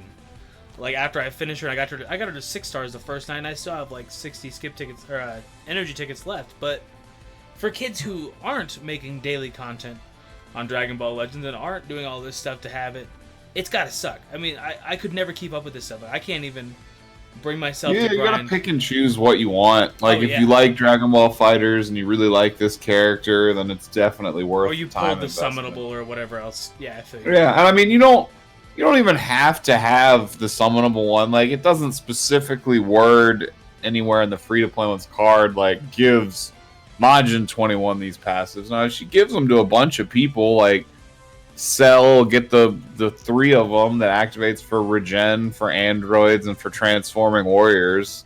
It's just Majin 21 happens to be like one of the only characters that gets all 4 of the buffs for being regen, for being female, for being transforming warrior, and an android. No, I just mean it would give you a reason to grind it. Same thing if you have like LF Gohan or something, then it's like, okay, maybe I'll do the Legends Road Green Gohan because he might work pretty well with them on Sun Family or hybrids. It just gives you a reason then to grind that. Where if, like, say your regen team is trash, well, why are you gonna grind up the yellow Piccolo?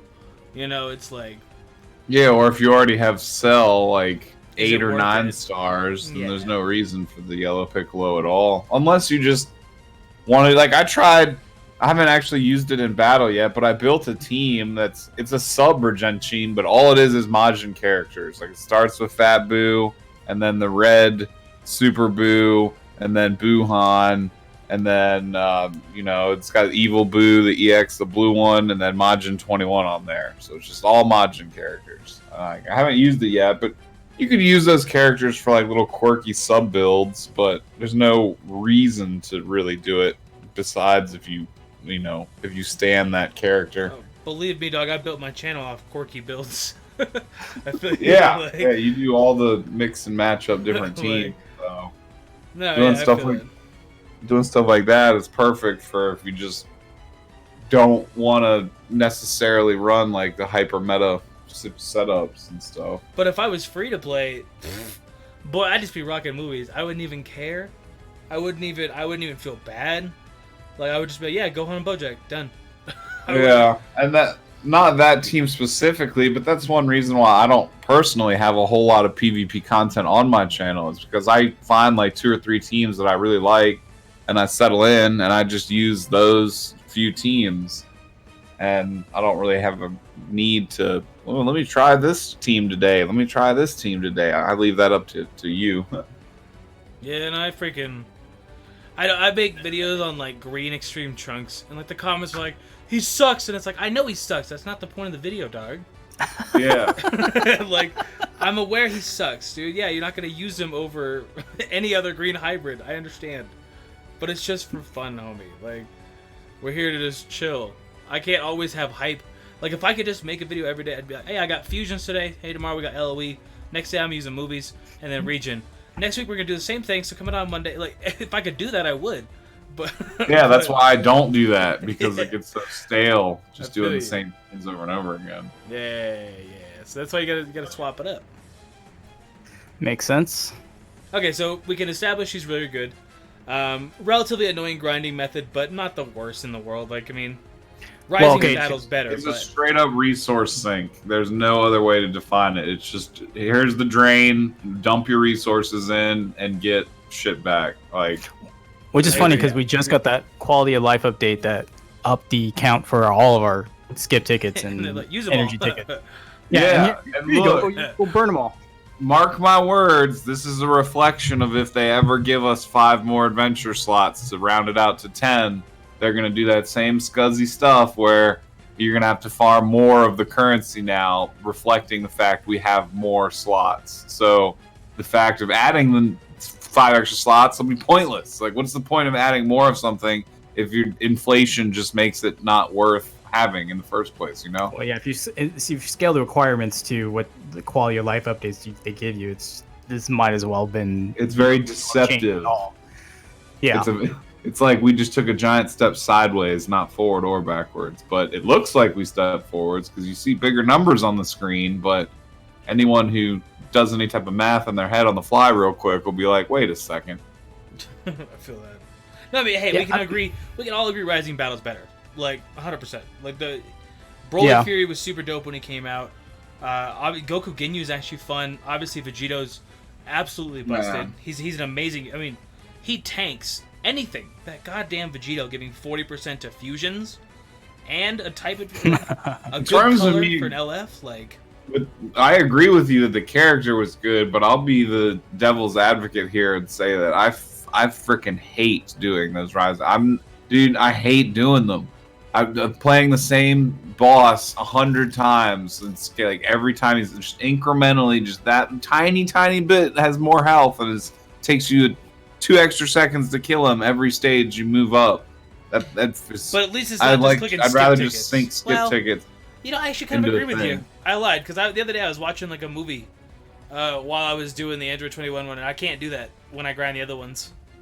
I mean, you just got to leave it in auto battle, but the AI that they give us, like the AI that the devs have given us to play for us, sucks compared to the AI you play against in like these harder difficulty events. Dude, when someone DCs mid-match in PvP and the bot takes over, the bot goes like Michael Jordan on the game, and every single vanish becomes a perfect vanish. Every single one. No, I feel it. He actually gets harder than some of the people in PvP now. Yeah, it's like... the bot makes stupid mistakes, but its vanishes are all perfect. Like, there's never a slip up in the computer's vanish game. There's one guy that's his entire job, and they're like, "Look, man, you gotta perfect that perfect vanish," and he's like, "Oh, I got this." Cracks his knuckles, dude.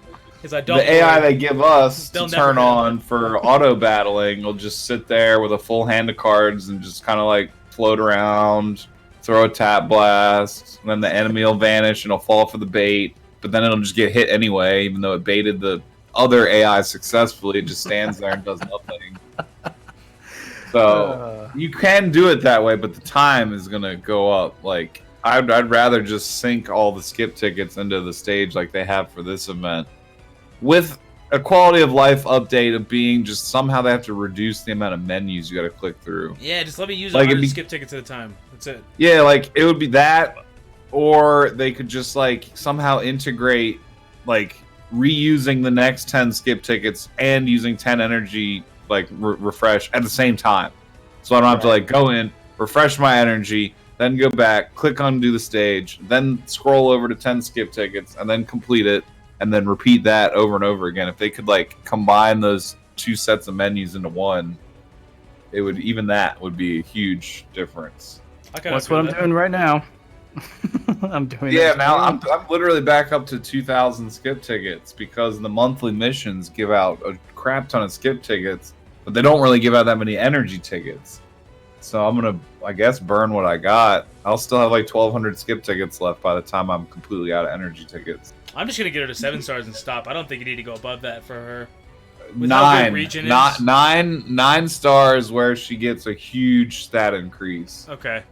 So I would go for 9. I have her at 8 right now, and then I've just been doing that daily 50 and let that stack up for a few days. And it doesn't really matter right now since Ultimate Battle just gives everybody everything.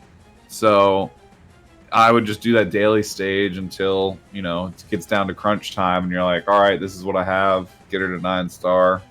And that's where I'm going to stop, just because she gets a significant, like the first red star adds a little bit. Once you get the second red star, it starts adding a good bit to her stats. Well, we'll swing off a little bit, then we'll go to like Ultimate Battle, because like I personally think the idea of it is dope. I really like it. It's just, yeah, giving free characters for gameplay is great. I love it. And I agree with Gresh. It should be casual all the time. Should have this. You could actually train them Like, you wouldn't... Like, I jump into casual to try and, like, learn, like, little bits of charge stepping and all this kind of stuff. And it's just, like, the kids I fight, I'm like, I'm sorry, dog. He has, like, one good game. He has no equipment on. And it's like, it's like I'm sorry, man. Let me just body you real quick with this movie team. Sorry about it. I can't even bring a crap team. Like, it's just, like... I'm trying to learn stuff here, man. Like, and if I was a new player, how the hell do you learn? What, do you just fight this bot that perfect vanishes you every time? What's up, Panic, with the $5 donation in know, chat? man. But yeah, no. Hey, thank you, Panic. And we also had another one too. Oh, Wesley, get out of here, bro. Thank you so much, Doug. Yeah, but Panic yeah, $5. Nice, thank you. I love them giving away characters, so I'm never going to complain about that, especially when they're good. Even if there's, you know, a summonable one, because this is the same thing they did for Vegito. Even though the format of the event is different, there was still Red Vegito, who was like best buds with the Legends Limited Super Vegito. So they're just doing that again, and I don't mind that at all. It's just the Rising battle itself would make me want to like pull my fingernails out with pliers, because it's just playing the same boss over and over and over and over and over again. I guess I'm so accustomed to it, like I don't even think about it anymore. Like, everybody always is like, I hate this, I hate that, and I'm like, well, I've been doing that since the game came out. I don't even think about it anymore. You know, it's like I log into Legends and I do like one co-op thing. I do a Rising Rush. I make a video, I get pissed, I log out, and I'm good. Like, that's literally like it's just my day now. Like, it feels natural, and it's not like it's not a bad thing. I mean, it's just how it is. Real quick though, hold on, because Wesley did donate $2. What do you guys think about dual PvP? You think that's a thing? Could ever be a thing? I don't think that their systems can support that connection. They would need like servers, like kick-ass servers. They can't even establish connection to connection, let alone two people connecting to two people. I can't even. Yeah. I mean, it's something that might be on their way down the road list of maybe things to do, but I'm talking like a year or two. Connection is just going to be a nightmare in that. It's already bad, like. And then you have like one person that disconnects, and then what happens then? That they get a bot on their team, and then is the bot going to suck like most bots do? Like, it'd be a lot. It's just perfect vanishes. Bro. Yeah, you just the bottle that they're perfect vanish, and then that'd be crazy. Trying to pick target priority and stuff. How do you even? That would be. There's a lot going on. It'd be kind of. I would see that coming to co-op, like a 3 versus 1 in co-op before I saw 2v2 in PvP. Like, Huh. Well, I think the only thing I guess you could do, you could have like 2 separate battles just back to back. So 6 units, you go first, and then their first unit comes in. Like, you guys wouldn't all be fighting simultaneously. Yeah, if it was like a tag team type of thing, that would be feasible. But again, they can't even connect 2 people together, let alone 4 people. So I don't know. Yeah, it would come with a whole laundry list of problems that they would have to sort out. Like, yeah. I mean, I think the next evolutionary step for them before they get to like a 2v2 thing is guild wars. So you have guild, right now we have points, guild versus guild, and it's just points versus points, right? And so whoever can farm or spend the most, whatever most efficient, do adventures every hour on the hour, that's what's going to help your team win. I imagine, and I think they are trying to implement something where they do a guild re-guild, and it's a PvP. Like how many people are in the guild? 40? 30? 30. You're 30 where you actually fight matches versus another guild directly. Right, and so I can see that. Expecting that to be in the launch of the guild feature. I was like kind of surprised when it wasn't there.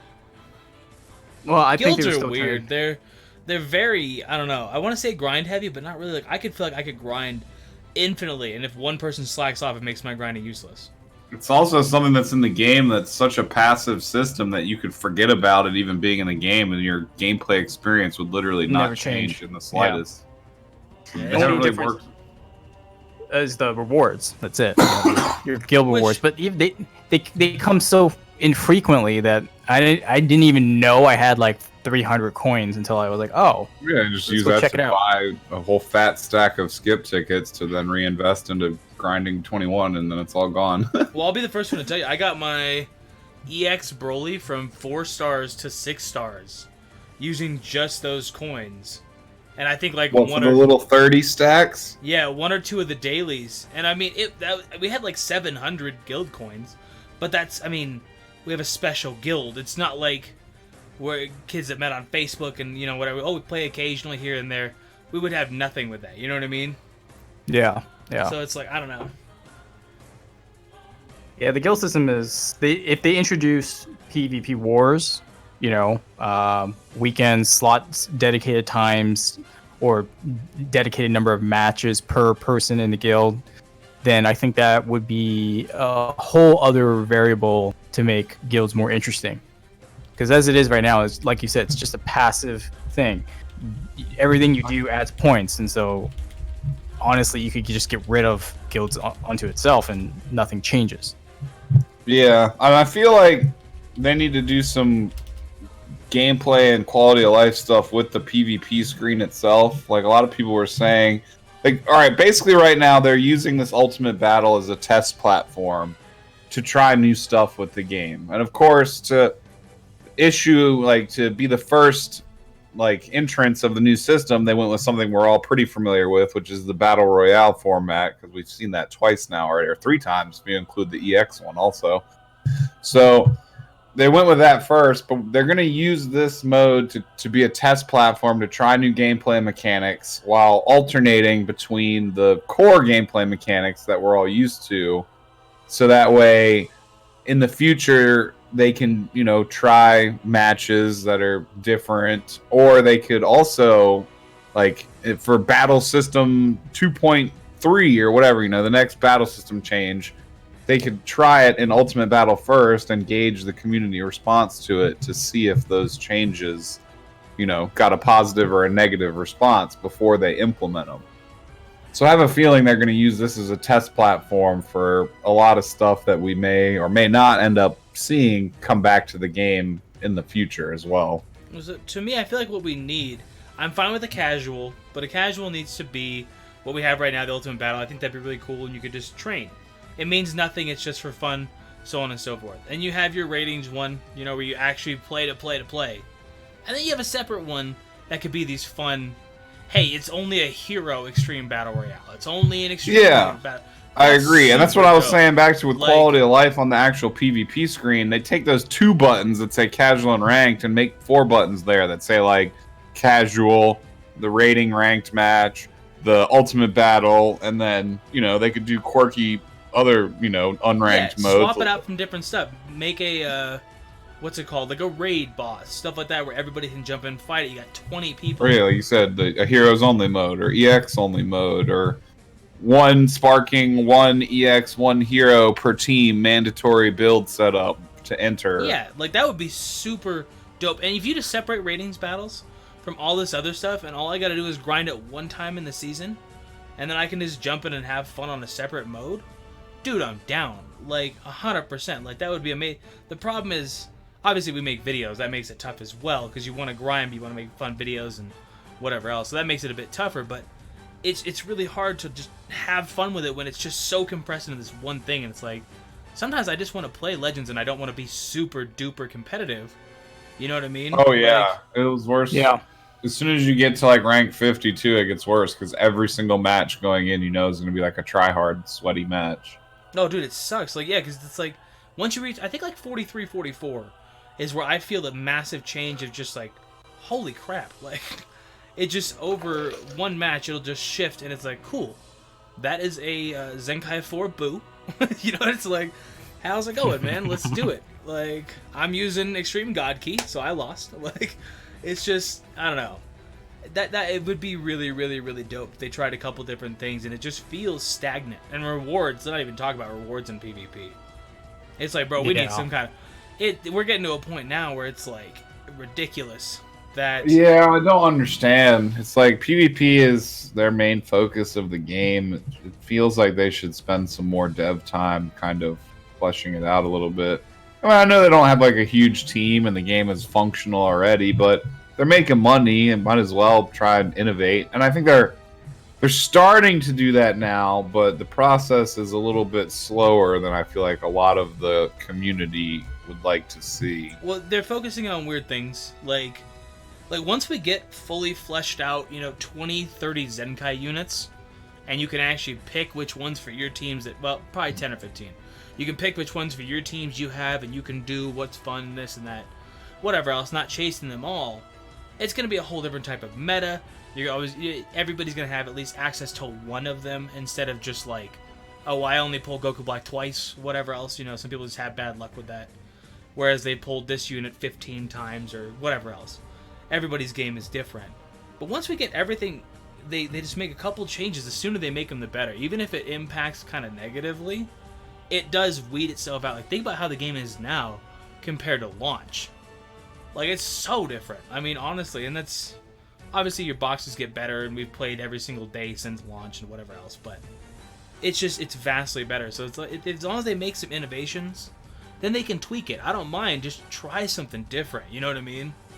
Yeah, Like, and better rewards. I mean, there is no reason the person number 1 in the world should not be getting like 5 times what 2 through 100 gets. He's number 1. I don't know how else to say that. You know what I mean?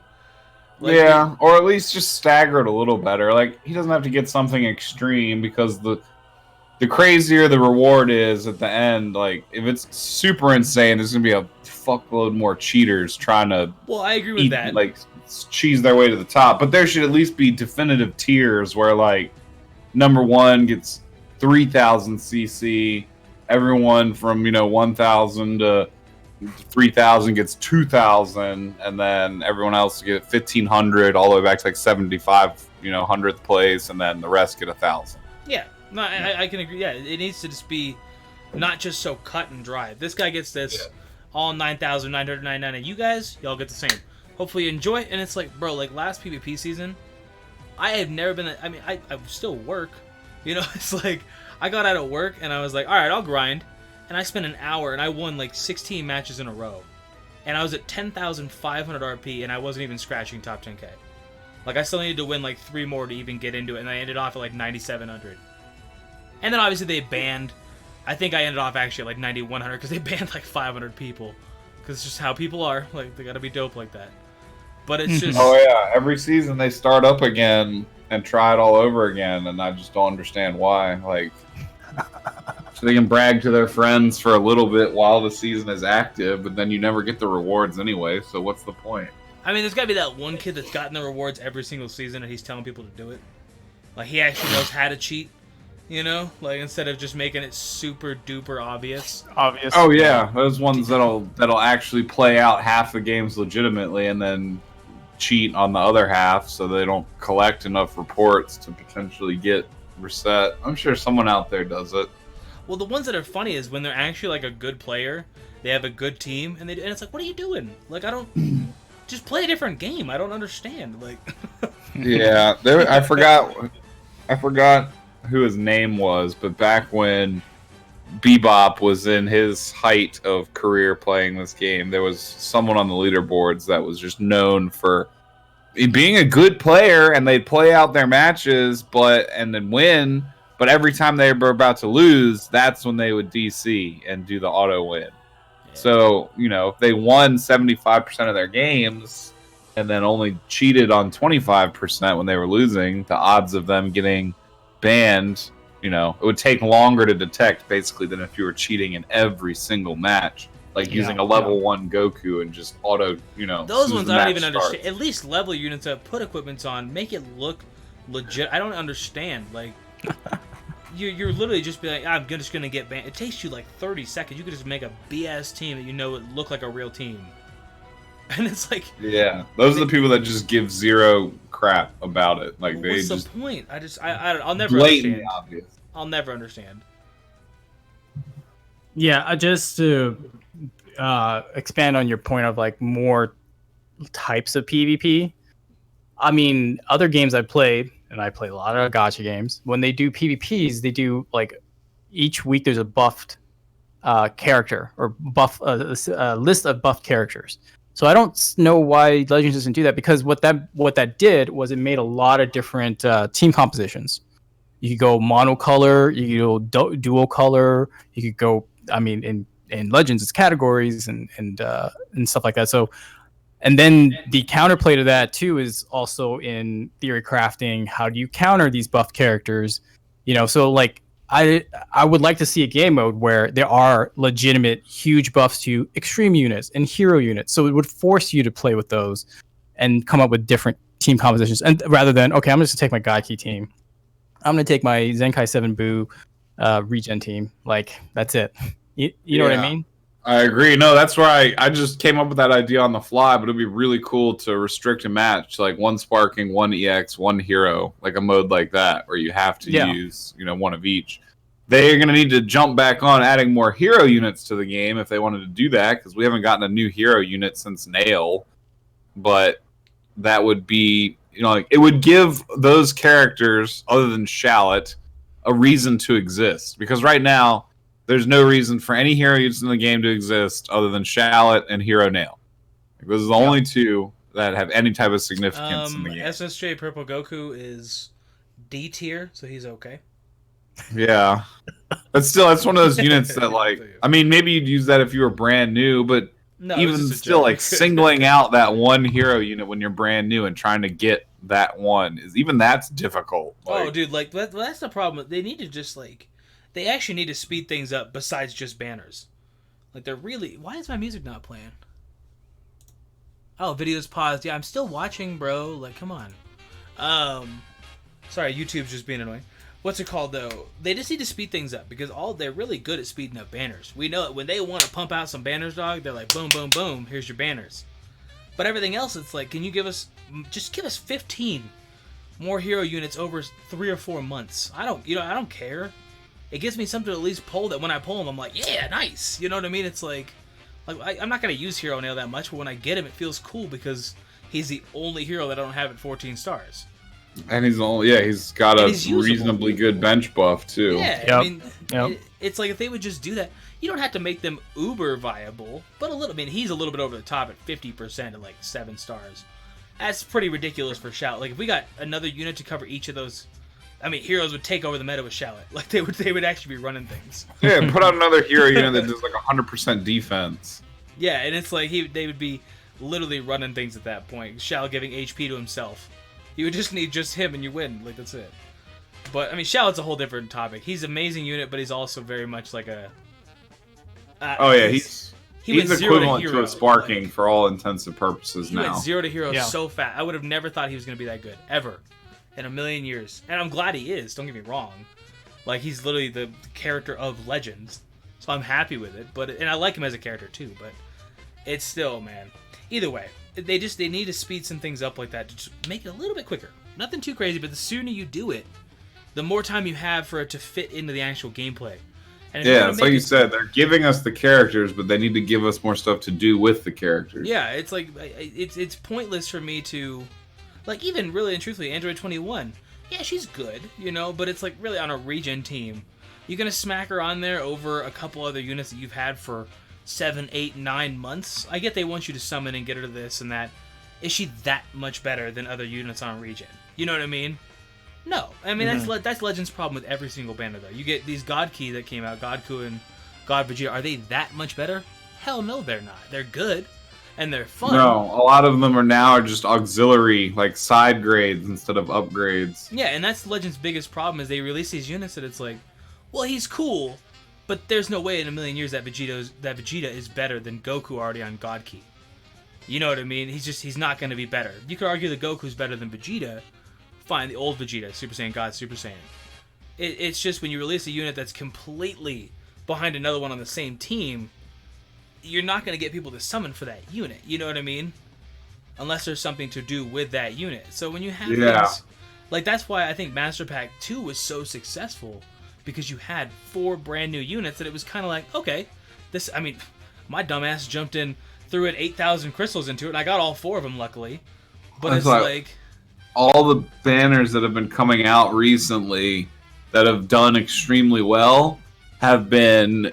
creating new teams, not dealing out characters for teams that already have a full 6 lineup. Like GT, the Super Saiyan 4's banner did extremely well. That was when that team first came together. Rose and LF Vegeta, and they kind of, they kind of finished that team off because before you just had Beerus, who sucked at the time, and Whis, who was an EX unit. So they kind of finished that team off. And then, you know, you got the Kid Buu coming out, was the final red piece, and then Janemba, he was pretty hype, but that was the final red piece that Regen needed with the LF Super Saiyan 3 Goku. So, like, all the banners that have done really good have been either starting or finishing team builds, but not just adding to already structurally finished complete teams. Yeah, but like, what did Janemba and Gogeta do for us? Like, The Gogeta was just kind of, he was the least impressive, even though he is really good on fusions. He's just not necessary. What like, they had, the like, team is fine team with is just perfect. Gogeta, Vegito, and Red Vegito, or Yellow Gotenks. I mean, Yellow Gotenks kind of a weak link, but still, I mean, it was doable 100%. Like, I still faced Yellow Gotenks that have trouble with his feint and everything. He's not like a bad unit. And it's like, yeah, the Green Gogeta, he's cool, but it's like releasing units that in a game, like, it's not the same as Dokkan, where it's like more for fun, and you know, there's no, you have to release things that are medically viable if you want people to summon for. That's why, although Gohan and Bojack actually did terrible because nobody knew how good they were. Right. It's just the same thing with the purple Cooler and the red Frieza at first. yeah, I mean, those are like meta-defining units. Those fixed those teams, right? Movies was always kind of good, but then obviously just shot to the top of the ranks overnight. LOE, it was always pretty good, but it just shot to the top of the ranks overnight with Purple Cooler. Him alone fixed an entire team, you know what I mean? Well, didn't really fix it, honestly. You have full power and stuff is pretty monstrous, so. You know what I mean, though. It's just, I don't know, there's no point to certain units that come out when it's like, yeah, he's cool. That's not going to get us top grossing. That's not going to get the game to grow. There's no progression in giving us Green Gogeta. It's not a fun, kind of different unit. Like, 21 fits on 3 separate teams right out the gate that are all pretty viable. You know? And it's like, that's cool. But, I don't know. You get it. Oh, yeah, that's why I think the next tag that's going to be real hype, that's going to sell well and do well for them, is going to be the future tag with, I agree. like, obviously, like, Vegito Blue whenever he shows up now. Now that the Saiyans that visited that era are seemingly going to be tagged future as well, we'll have them and merge Zamasu and the Sword of Hope Trunks. So future tag will be the next, because that team is, I mean, it's functional right now, but it's highly incomplete. The Zenkai Goku Black has been the best thing to happen to that team since Rose came out. But that's going to be the next team that's going to sell well because it's not a complete meta viable team really at the moment, but it will be when they come out. And then I don't know after that they're going to have to do something like, I don't know, like Shadow Dragon style stuff, or I don't know, because most of the major arcs in the game will have representation at that point. I guess like Tournament of Power stuff still won't, or different like Universe 2, Universe 11, you know, they could do that. Yeah. Well, I was gonna say about Future real quick, because LF Vegeta is now added to Future. What colors does it need to be meta Yellow. relevant? Just yellow. Well, I mean, you got. I don't know. Colors their problem so much so as like actual synergy and like synergy of their move sets. Like, oh, I see. They have the Zenkai Goku Black, who's a good damage dealer, but they don't really have like a good unit to protect you from like Rising Rush, like someone like the Yellow Frieza, or like a good cover changer, even not considering Rising Rush, like someone like Bojack. So they're still missing some core elements of the team itself. And then, even though the LF Vegeta's on the team, like he doesn't provide buffs back to it, so they're still lacking overall like the same type of synergy that you see in like a team like Androids or Regeneration, where like all of the characters are just working in tandem to contribute to each other, make each other better. Like, they still are lacking that. They're lacking that and, like, some utility tools, I would say. Future has, like, good units. I mean... Yeah, they have good color coverage, except for blue. They're really missing I agree with that, too. Right as I said yellow, I was like, Blue Trunks is, like, the only one you can run on that. Yeah, he's the weak link on that team, is the Blue Trunks. Why, you guys don't have him 14-star yet? I mean, even at 19-star, he'd be a terrible unit. He's just weird, dude. I don't even... I feel like I've got this negative perception of my head because of the meme that has happened in the small like community that we have over on Twitter and whatever else. that I have this negative perception when I'm using him. I'm like, dude, you're slow, dog. You're not even hitting hard. And he's doing fine. He's not that bad. But it's just like, I'm like, you suck, bro. Like, get out of here. Yeah. When he came out, he was okay once you got his buff steamrolling, but now that blue one is just, he's way outdated. I see someone in chat said LF Vegeta, they shouldn't have gone back and added that tag, but I would argue the opposite, that they should have had the foresight to somewhat design it into his kit from the beginning. Yeah. And not have had to revisit it. Like, he should have been a future character from the start, because that whole arc takes place in the future. Doesn't matter that's not where he's from. Like, that's where they are when he, you know, when that character exists is in the future. Well, yeah, Goku Black's not from that time period. So they're trying to rectify that and add him back now. But that's another problem of Future. Like, some of the best units on Future, don't buff like Future. now the LF Vegeta and like Perfect Cell, they don't contribute to that team. They have the tag, but they make no use of it. So they're real selfish members of that team. And then there's support character. I mean, Mai is phenomenal, but her damage isn't phenomenal. You know what I mean? She helps everybody else do more damage, but she is a human character, so they make her a little bit weaker. Just naturally. She's not bad or anything like that, but yeah, people win with Mai, but they do low damage and they abuse swapping like crazy. But that's how you. I mean, that's what I mean by support. It's just other units have like Whis. For an extreme unit, he hits like a damn truck, dude. For being an extreme support unit, like I've done like 4 or 5 million with Whis if you got the right setup and swapping from the right characters. Mai just can't put up that kind of damage on most units. I don't know, they need a good support unit and they need a good, I'd say a good tank. They have plenty of offense between Goku Black, Rose, or LF Vegeta. But they need like a solid like tank, like full power Frieza type unit, blue Goku on God Key, that kind of like someone like Cell who's got the instant transmission to save, but synergizes with the team a little better. Yeah. And now that Yellow has Zenkai Black, I mean, you could run Cell to do like the yellow, blue, but then again, blue's your weak link, and then I don't know. It's the dual chromatic. Even with Zenkai, I think that's the weakest feature about Zenkai is that their buffs are limited to being the same color and the same tag. Like that. But it'd be straight busted. I mean, actually, it wouldn't be that busted. Actually, if they just did a tag, if that's what you're talking about. Yeah, if it was only tag, not tag and color, so it didn't force you into a dual chromatic team build. Yeah, that wouldn't be that bad, actually. I kind of have to agree with you, because as long as you distribute it evenly among teams, like we have a region, when we have a future, when we have a God Key one. Yeah, I mean, maybe they make the buffs not as extreme, and then 15% take off the secondary tag modifier. Well, hey, thank you, Maddox, for the $1.99. I appreciate you, dog. Okay, so do you guys want to move on from this, or do you want to keep talking about it? What else we got? Next thing on the dockets was the compensation for the login issues, and I don't know. I mean, maybe it should have been more, but I mean, at least everybody got something. It ended up being completely worthless for me. Like, I might as well have not even gotten it because I got like 10 heroes with mine compensation. But hey, that's still coins. Yeah, it's. I mean. Which you can't do shit with, but I didn't actually have a login problem at all. Like, all the people I know, other people did that were widely affected. I didn't have the problem at all. I could play the whole time. So I, in essence, got something for literally nothing. So I'm really not going to complain. But if I was one of the people that literally couldn't play for like 7 or 8 days, then I probably would be a little bit more upset than what I am now.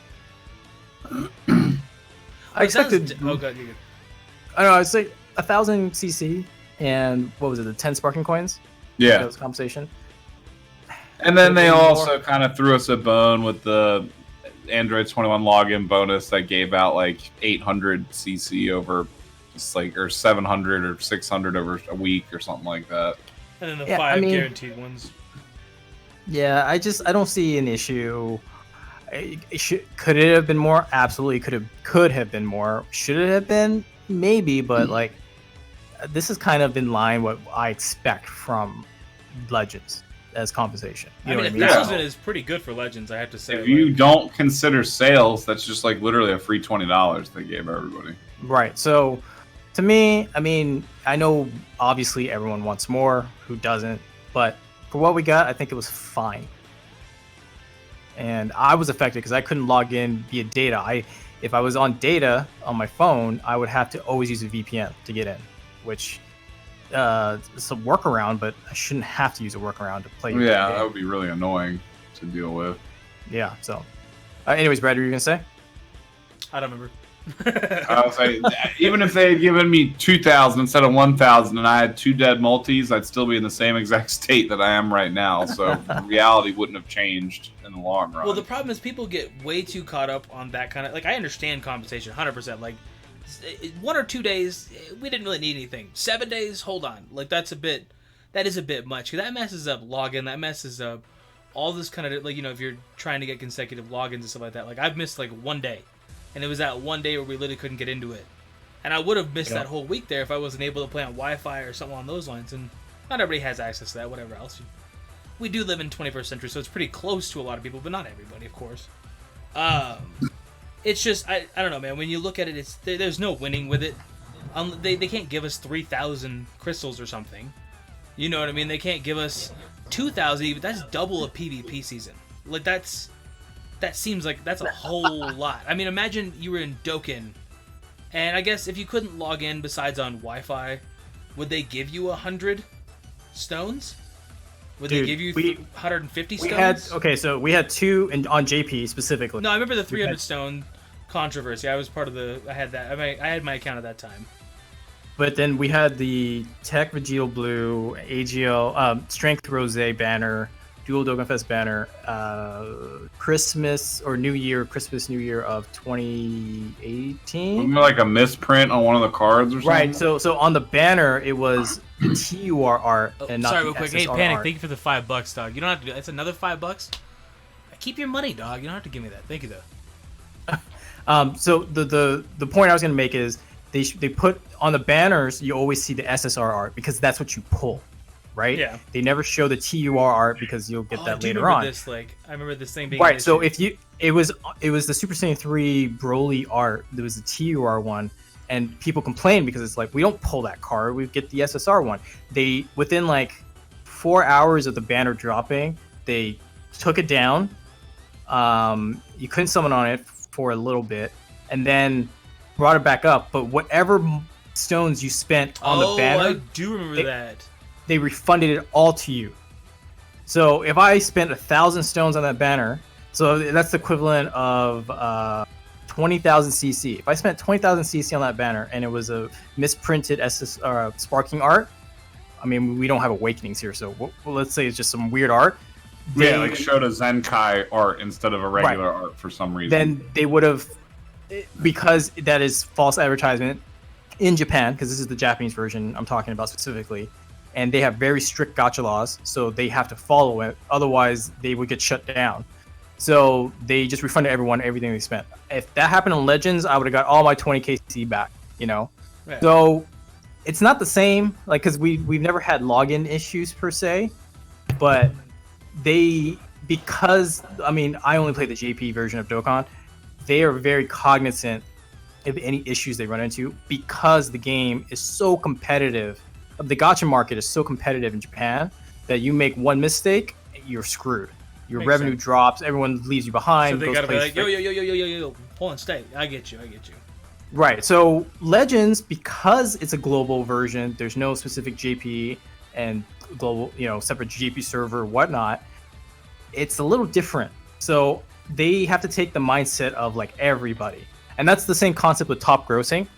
So like in Dokkan, top grossing in JP is a huge deal because they have to compete against the monsters of Faint Grand Order, Monster Strike, Big Bang Dream Live, whatever that rhythm game is. Like they're always in competition. So when they hit top grossing, boom, rewards because they know it's not going to last very long. You know what I mean? Yeah. And then the global version of Dokkan, that's what gets all complicated because now you have several countries that hit top grossing. How do I compensate everybody? Do I wait another day to see if I get more top grossing so I can get more stones? Like that's why it's a little more complicated for global. I'm just really confused why. I mean, we only hit top grossing once on Legends, right? That was first year anniversary. Yeah. Yeah, and it was only in certain countries like Germany and France and. Right. So like for them, their threshold is like, oh, we'll need to hit at least like 3 countries, and then we'll give out, what was it, 1,000 CC? I don't remember.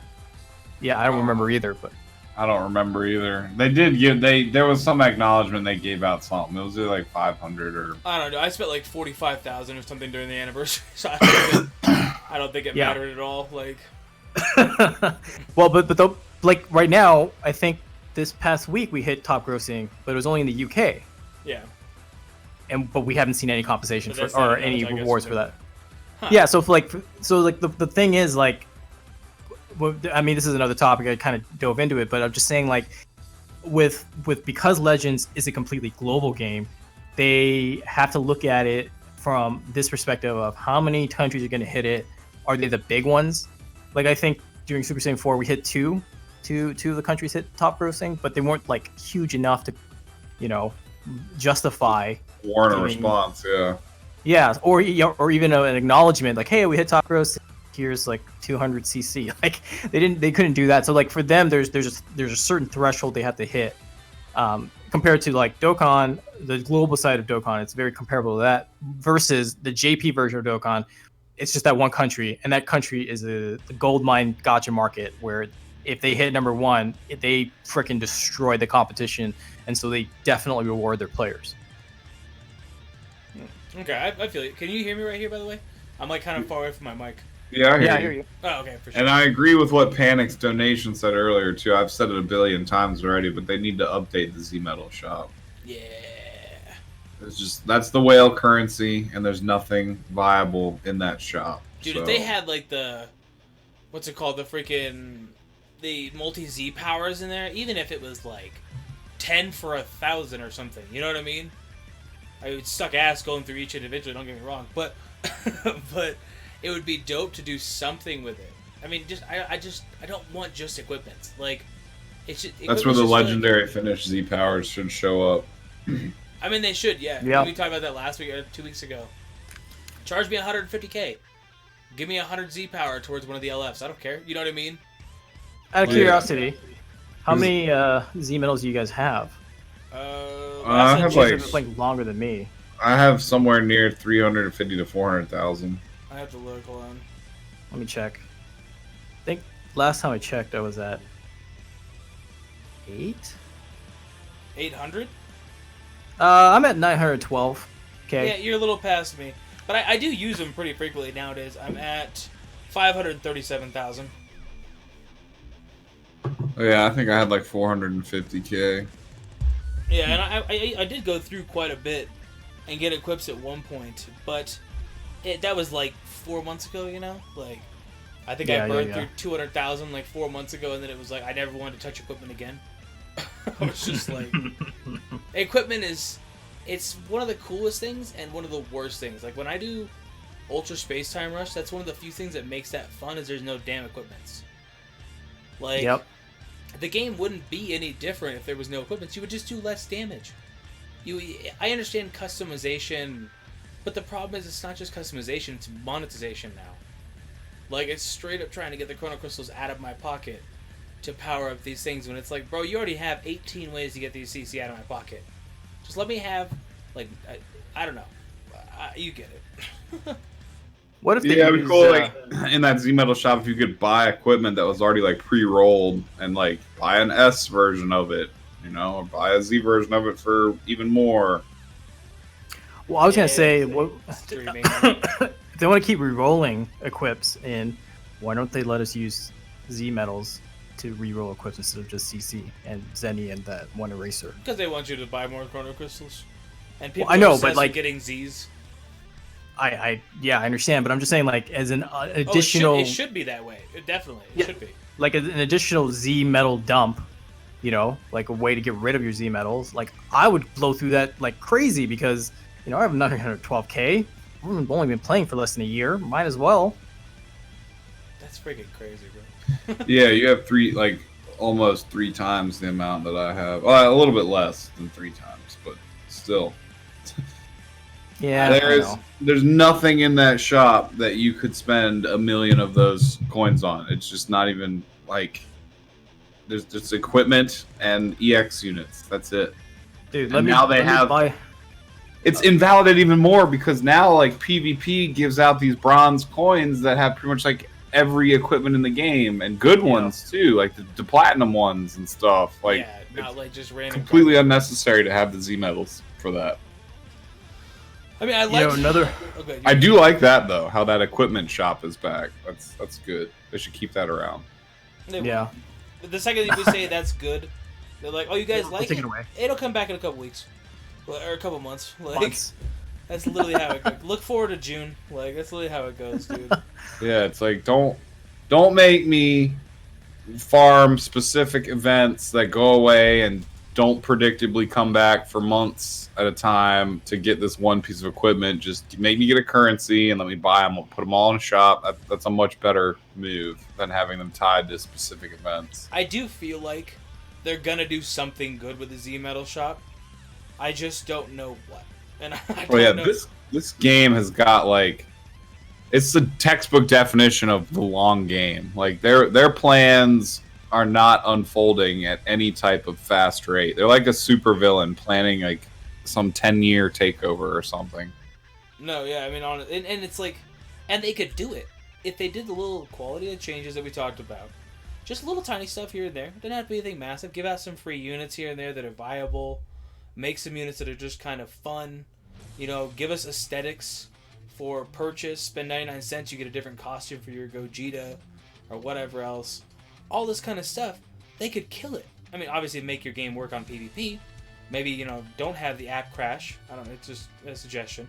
And then ban the player that gets that. You know, it is what it is. But it's like stuff like that. If they fix it, I mean, we've talked about it a million times, there's so much potential. Like, there's so much. I don't know, man. I've emailed them so many times about the app crashing that they know me by now on the support team. They're hey, like, what's up, Nas? How's it going, man? They don't say that. They're like, we regret to inform you that our answer this time is the same as it was last time you emailed us about this, and like we divert you back to that email from like 2 months ago where we told you, sorry, there's nothing we can do, and I'm just like, fuck, damn it. Yeah, I don't know, man. Like, I understand iOS doesn't crash as often, but I've heard it still crashes. I just don't know how. You still have it occasionally, but yeah, it's definitely not anywhere near. Yeah, even Goresh was talking about app crashes the other day. Yeah, it seems like after they do updates, some destabilize the game even more, some make it a little better, but it's always going back and forth. It's not like continually improving. It's just like it's like a line graph that's just going like a sound wave, like up and down and stuff. Yeah. I'm still confident that they're gonna have like just one time where like I'm confident the 2 years actually probably gonna fix a couple things. But it's just like I don't know, man. I'm sick and tired of waiting for stuff to get fixed. You know what I mean? And I know as a content creator, like if that's me, and I actually do enjoy the game a lot still.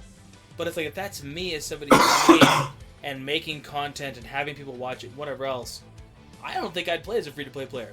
I don't think I would. I think I would have stopped at year 1. Like, I would have just been like, if I didn't get Vegeta or something, I'd have been like, well, you know what? I'm good then, actually. Because nothing's really gone up from there.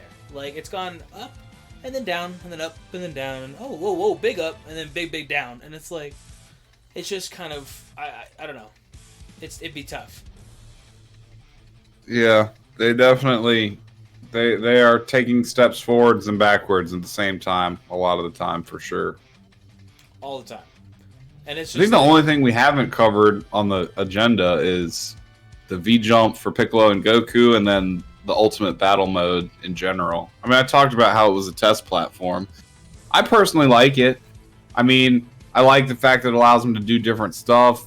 I like the fact that they're planning on rotating the rules out. I don't particularly like this Legends Battle Royal mode where everything's 14 stars. And that's not because I'm like trying to defend the whales and having a tactical advantage. It's just the matches take too damn long. Yeah, they take all 180 timer counts. Yeah, I'd rather not everybody had units with a bunch of stars on them and we all had like 3-star versions of the characters, comparatively speaking, to the alternative of this. That would actually kind of, yeah, they just did like 7 stars across the board, or like 5 stars, 6 stars, so you get all the double buffs. Well, I mean, you still have issues of. I think matches would still take a while just because Region. you know. Yeah, it's just with every character getting the max Z ability and all the bonus stats on every single one of them from all the red stars. That's what it just adds an exponential amount of time to each match. I mean, it's no more or less fun. Like the game plays identically. It just takes longer to get through each match, which slows everything down. So I can't say I'm a huge fan of this particular mode, but at the same time, I still like the concept of Ultimate Battle in general. And I like that it rotates so that it's not something that we're always going to be seeing. And I get why they're not running the regular ranked PvP at the same time, like replace casual with this mode and then keep ranked. It's just because since they're trying to use this as a test platform, they're trying to get all the data they possibly can. And if only like a third of the players were actually playing it, it wouldn't be as effective for them as an informational tool. Yeah, I get that. Yeah, I understand that, but at the same time, I think they'll learn now is. I don't know about you guys, but after the first couple days, I just didn't play it anymore because matches take too damn long. I don't take a regen team anymore, even though that's what helped me win some of those long matches. But just because they take 3 minutes, I don't have 3 minutes every time to do a PvP match where it ends in a timeout and whoever did the most damage wins, and stuff like that. I think next time what they'll learn is this is two ways I think they can improve the 14-star battle. One, every 10 timer counts. It's both parties get a damage boost. 2% damage boost or something like that. So that like towards the end, it's going to accelerate and there's going to be a definitive winner. You know what I mean? So it's not 180 timer counts, 3 minutes every match. There could definitely be some mechanical differences. They could do like remove the damage scaling on combos. Like if you're playing a whole team of characters with 4 million health, there don't need to be that extreme of penalties to the damage scaling on combos and stuff. Right. So whatever it is, so that just there's the 4 million health of each character doesn't take you 3 minutes to kill. So that's one thing. I kind of disagreed where I would like this in place of casual as a testing platform of something different, Obviously, if I had my way, there'd be like 5 different modes you could play with all the time, right? But now that we just have casual and ranked, keep ranked as it is because everyone's used to it. That's where everything's more or less normalized. But if you want to do some new testing things, hey, only these characters are buffed or whatever rules you want to implement, this should have been something else.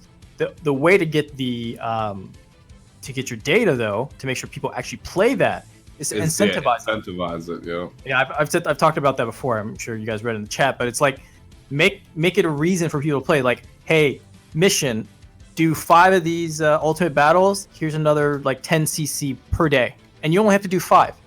How many people? I would say 100 CC or something would probably be like the smallest amount that people would want to do it for.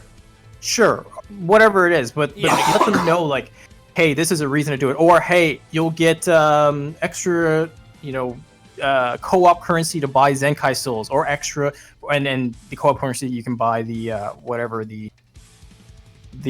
extreme Z power or the sparking Z power. The current, whatever they give you doesn't matter as long as it makes it worth it. The time, right? It's justified. Yeah, the time used to justify it. So cap it at 5 matches a day, so people get in and do it, and then you get your data. Like, oh, okay, well, at the 14th store, everyone likes to run regen. Okay, so next time we do this, we'll have to, make some adjustments so that these matches don't take 3 minutes. Stuff like that. So I like the fact that they're trying to innovate. I just don't like the rest of Legends. They have great ideas, just don't execute it to the best of their ability. Dog, I wish every match only took 3 minutes. I swear to God, like I have some matches take like 7 or 8. Oh yeah, when it lags and the timer stops counting down, because the timer stops already every time you do certain moves, so it's a lot longer than 180 seconds realistically. Right. Yeah. That's just and then when it's lagging, you, double or triple that time even sometimes. Yeah, like sometimes I'll only fit like 2 matches into a video, and people get pissed, and it's like, bro, these are 9-minute matches. What do you want from me? Like, I'm sure both of you already know this, but it kind of hurts your team diversity a little bit. But the way to power through these matches and get them done quicker is to just bring Shallot. Oh yeah. Because he just kills everybody, man. His strike damage is so absurd that he's like playing back on the last season's mode where there's no difference. No, he's ridiculous. We've now learned he's always gonna be ridiculous too. Because he was garbage. I mean, for like a year and a half, he was straight garbage. And then they were like, "You actually want to be the best?" Like, I don't know if he's the best in the game. Like, it depends on your stars, of course. Like, if you have Super Vegeta, he's definitely the best in terms of just raw offense, but he doesn't really have any utility to go with it. Yeah, I gotta go with that. Yeah, it's just if you want to hit like a damn truck all the time, he's your option. All the time, yeah, but literally. His key regeneration not so good without green cards. His tanking is fine, but he doesn't have any like dedicated cover swaps or utility things that he does for the team. But he does massive damage. Yeah, so I feel like each form they'll add all the different forms for him, since he's the only customizable thing in the game we have right now. He'll get Super Saiyan God, Red. If you played the story enough right now, they're already starting to tease it, with Beerus talking about God Key and Shallot going, "Oh, God Key? What's that?" So they're already teasing that, and then he'll probably do the Super Saiyan 4s as well. And I'm personally, this is just my guess, but each different transformation is going to offer different benefits that'll suit teams differently depending on how you want to play. Like kind of like that Broly card that y'all were talking about for Dokkan, where when you want to do different stuff with them, you equip these different, these transformations. If you like Super Saiyan 3, just raw strike damage. The Super Saiyan God Red, he'll have, blast damage. Immobilizes and stuns, but his damage won't be so crazy. And then one of them, like Super Saiyan 4, he'll be ultra tanky and have like a cover cut, but not like as nearly as high offensive power as the Super Saiyan 3 one. Or, just different reasons why you may want to choose different forms, basically. Okay, well, I think that would be really cool. I don't know if you guys are super duper busy for this tonight, but I still got to record like 3 videos. So do you guys want to jump to like the V-Jump thing and talk about Sin and Baby and Piccolo and Goku, and then kind of leave it there? It's that, and then people asking about second anniversary. Yeah, we'll ask about questions and pretty much it. We can go from there. Okay, so what do you guys think? Well, so V-Jump. Think we're getting Sin and Baby, or you think we're skipping them? They're coming at the end of this. That was last month's magazine, which is this month's banner, which got delayed the 10 days because of the CR99, etc. error. So that one will be coming out probably like 2 or 3 days before the Gogeta Janemba banner ends, which is like in 8 or 9 days from now. So I would expect the Baby and Sin Shenron banner to probably come out like in a week. And then the Piccolo Goku will be next month's UST banner that'll then replace the Sin Shenron and I should Baby word that Vegeta. differently. Do you want them to skip Sin and Baby? Because that's kind of what I want. Like, I would love that. I don't really want them now at this point. Like, I don't like Baby Vegeta, and just in terms of like that character design where he's in his first stage, I'm like not a huge fan of that character. But I like the Sin and Omega Shenron both. Well, so he's got to be just a GT buff, yeah? I mean, I would anticipate him being like a token defense unit for GT. I can see that. Because the other Baby is support, and then the other yellow GT Vegeta is blast damage. So I would assume that this one's going to probably be some type of damage or support also, kind of similar to those two. We didn't get and they any don't colors, have right? a dedicated tank yet, so I would assume Sin Shenron's going to be the defense type. But that's just a guess. I don't actually know. We didn't get any kind of colors announced, did we?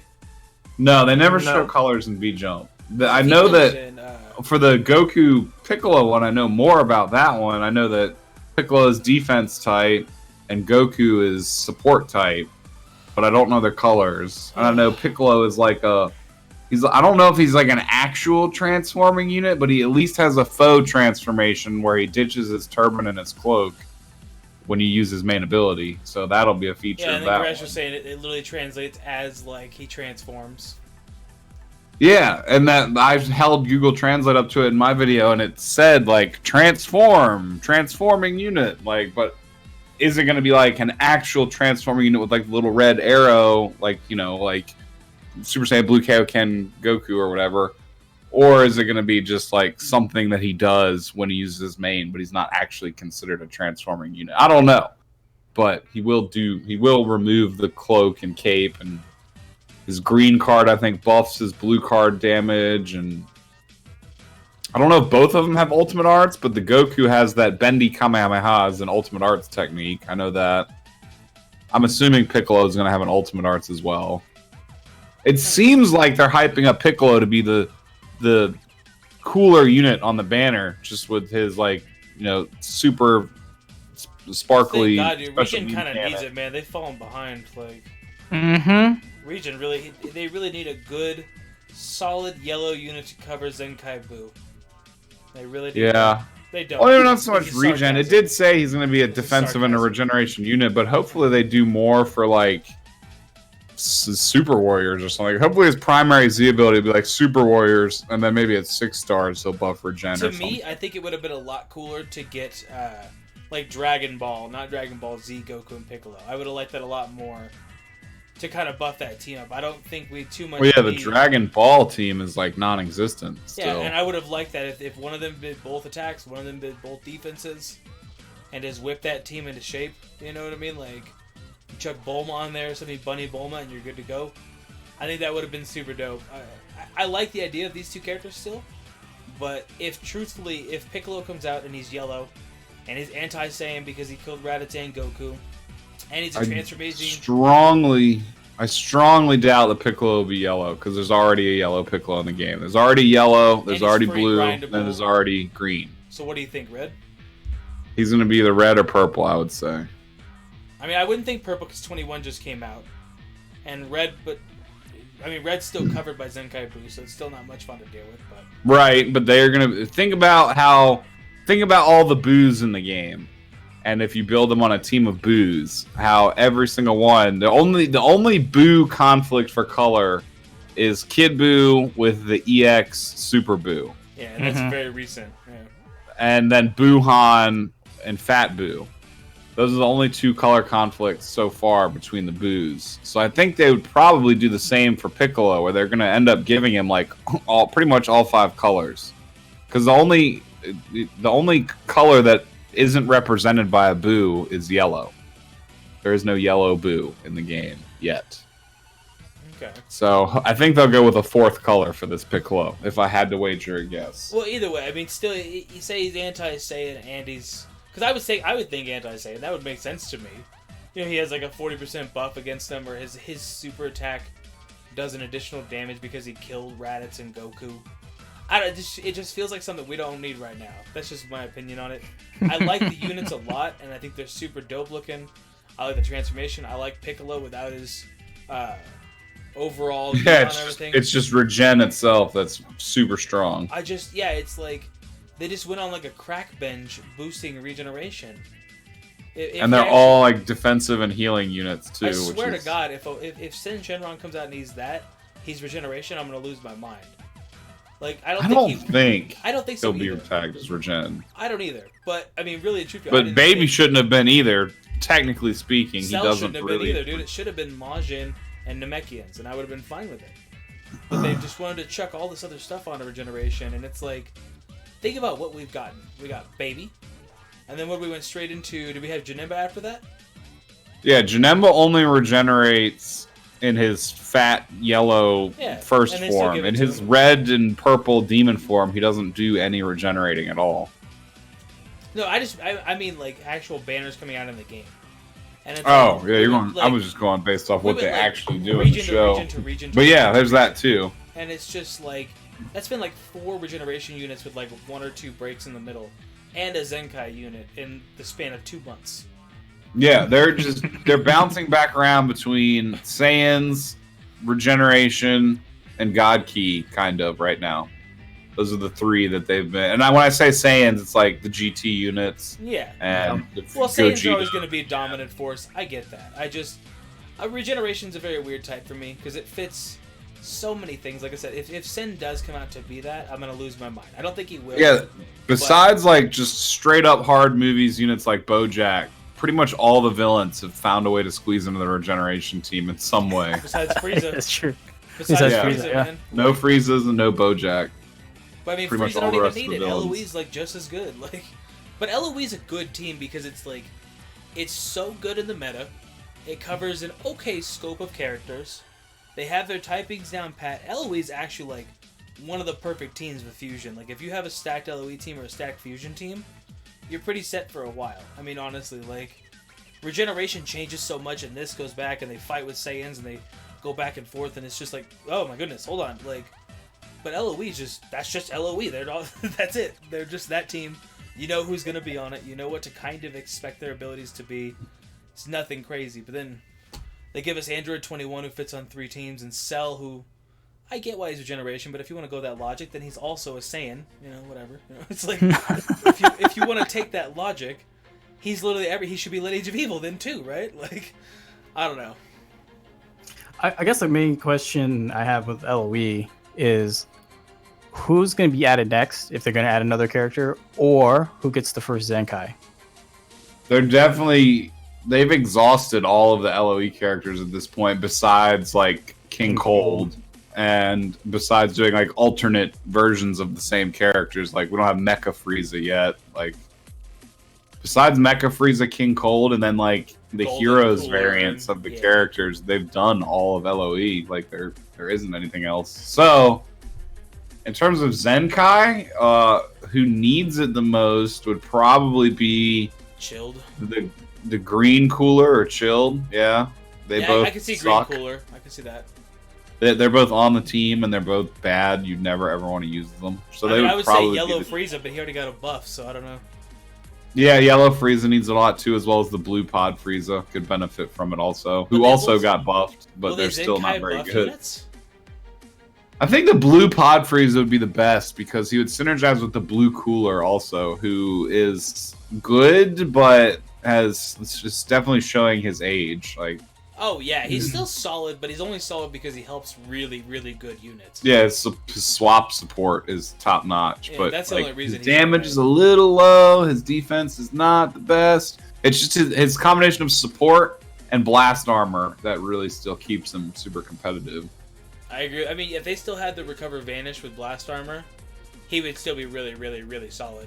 Like, Yeah, That was a I'm busted just kind of on the mechanic. fence about them taking that out. It kind of, I don't it was know, a I like, weird time to do it. Like, they basically nerfed the hell out of like Broly, and the whole meta changed, and they were like, by the way, we made this change, and it's like, well, you didn't need to do that at this point. those out of all the things they've changed, I think the 2 things that burn me the worst are getting rid of the Vanish Restore on Blast Armor, because that was part of the reason why those characters were better, like, and Yeah. you know why that feature was so good for those characters.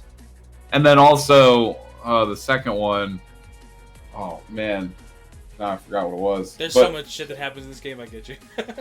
yeah, there's things that they've changed that are that one was like one of the top ones. My second one, it pissed me off now that I forgot it. But Do you think yeah, it's there's possible we'll definitely get a Frost unit? People are talking about Frost a lot in the chat. That would yeah. work for Actually, Lineage I of didn't even Evil. think Wow. about him. He's not really Lineage of Evil though. Yeah, Like, he's not part of that family. It's so weird that he's Lineage of Evil. Like, I don't understand it. He does have the tag Lineage Yeah. of Evil, and that's weird. Yeah, I've used him before because I used him one time as like a joke video because somebody said, "Oh, he has Lineage of Evil," and I was like, "What?" And he actually has it. Yeah, if you look at the Blue Extreme one, you can rock him on a Lineage of Evil team, and it's like he's not. What? Yeah, that's So wait, is that's- Kaba Vegeta family? Like, I'm lost here. Like, Yeah, I think that was not intentional on their part. Oh yeah, I remember the other thing that pissed me off too was the ability to burn your Rising Rush intentionally to bait somebody and then attack them right afterwards. I liked that feature. I actually did too because it was like you didn't know if they were just going to hit you with it or if like they're just wasting it. Yeah, like you can sacrifice your most powerful ability to get a weaker damage combo, but if it guaranteed you the win, that was all you needed, then it was a worthwhile trade. But yeah, that one pissed me off too, a lot. All right, well, random guy who continually comments, "Fuck you" over and over again. I'll see you later, man. It's gonna keep catching you, man. I don't understand. He commented like 15 times in a row right there. I don't even see it. It's only you can see that because it's holding them. For No, I know. review. Yeah, it's holding them back, but it's like, bro, like Jesus, like just like went on a rant for a second there. Anyways, But yeah, chill. Frost on Lineage of Evil, not something that I could say I agree with on the point of the developers. Like, at no point in time did he even cooperate with Cooler or Frieza. Like, Frieza faked him out and tricked him into thinking that they were teaming up for like 1 or 2 episodes, but that was it. well, I get the idea. He's the great value Frieza of Universe 6. Like, I understand it, but he's not Frieza. Like, that's He's not Lineage of Evil. yeah. Is he not anymore? No, I mean, I don't know. I didn't even know he was in the game in the first place, but I take I was like, no, he definitely was. strong disagreement to him being tagged that way. Yeah, I mean, I think even the hero one is too. Either way, what's the next topic you guys want to talk about? I'll look this up real quick. But Our bait trick was the best, man. Some people in chat agree with me. I love that trick. I think the only thing left is just questions. Second anniversary theory, and oh, by the way, yeah, That's the pretty hero good. one also is Lineage of Evil. So the hero and the Extreme Cross. Yeah, they're both Lineage of Evil. So second year anniversary, what do you guys hope for? Do you think we'll get Vegeta Blue to delete all the regen teams? And if it's not Vegeta Blue to kill all regen, what unit will do that? Oh, it's got to. Nah. It has to be Vegeta. In some, it won't be Super Saiyan, but I don't know if they'll give him for the for the second anniversary. Imagine getting Vegeta for the first and second anniversary and just being like, "Hey, what's up, Gogeta? Hopefully, you like being green or blue." You know, it's like they might do that, but I would almost be more inclined to see like we might get like an introductory version of Jiren and Ultra Instinct Sign Goku for anniversary or something. I mean, I could see it if they're going hype train, like hype train. It's that. I mean, really, truthfully, we already have 3 Gogetas. But it's not going to be the pinnacle. Like, it's not going to be MUI Goku, and it's not going to be like limit broken Jiren with his shirt torn off when he's going all out. It'll be the Full power, like the vanilla introductory versions of them, like Sign Goku and fucking Jiren when he's doing his little meditation, sitting cross-legged, you know, like a monk or something. It'll be like the early versions of them because they're gonna resell us those characters again twice. I already know. Like, there's no way. There's gonna be a transforming MUI to Sign to MUI Goku. Yeah. I'm shocked Dokkan hasn't done that. Honestly, like I'm shocked that Dokkan. Oh no, tapped into the it's game. coming. It's coming. Oh, it'll get there. Don't get me wrong, but I'm amazed it hasn't. Oh, you said Dokkan doesn't have a transformer unit for him yet? Nope. They only have the one UI Goku. Yeah, I mean, well, he does transform, but he's very terrible now in the meta. He's not He viable. aged so heavily in like the last year. Yeah. I think. Well, speaking of Dokkan, the TOP stuff, they're very hesitant to go to it when Super's still not running again. You know what I mean? So because they want to save those units when Super's running to get the maximum amount of hype off it if it's possible. Yeah, I mean, because right now the best hype is full power Jiren and Master UI Goku, right? Like, yeah, that's the pinnacle of where the series is at. Unless they started going into the manga, which that would be an interesting turn for them to take. Yeah, I mean, they could. They kind of have units like that now, but we'll see how it goes, especially with heroes units, because now we've got a lot of hero units. We could go that route, but in terms of like tournament of power, like we still need more Universe 2, 11. Like there's still a lot of things it could do, and lots of variations. We have mechanics like exchange mechanics, so you could do God Topo exchange into Jiren or whatever. Just there's lots of things they could do in Dokkan, but they're very hesitant to go to the well because if Super doesn't keep running, then they have nothing else to go to that like guarantees top grossing. I get that. At the end of the day, we are playing a business like that. It does revolve around a thing that was based on an anime and a manga, or manga. So it's like I actually do get it. Yeah, I'm holding out a little bit, but eventually they're gonna have to get there one way or another. They can't pull an Ultimate Marvel vs. Capcom 3 and wait until the game shuts down and be like, oh, sorry, we never released the X-Men. The game's already over with now. It's too late. Sorry. They'll eventually get to it. It's They could just pull a Naruto Blazing. They could pull that, dude. Just give us like like 16 Jirens I guess Oh you my can count God. Jiren as Madara. I don't know, bro. Like, Yeah, but that'd be pretty dope if they if Dokkan just came out, a month from now and was like this new banner that's got Moro on it and stuff. I'd be like, what? yeah, but it's Well, they got to do it in the right way because it's like that right now. That's built in the manga. It's building up to be super duper hype. You know what I mean? Like they're trying to really kill it with like bringing back Yamcha and crap like that. Like they're trying to make it super dope. And if they just chuck it at us randomly, like I don't know. The problem with Dokkan is like since Super's been off air, they have a very strict schedule of like celebrations and banners. Like we can predict how banners are going to drop. Not what banners they're going to be, but like when they're dropping, we have an idea.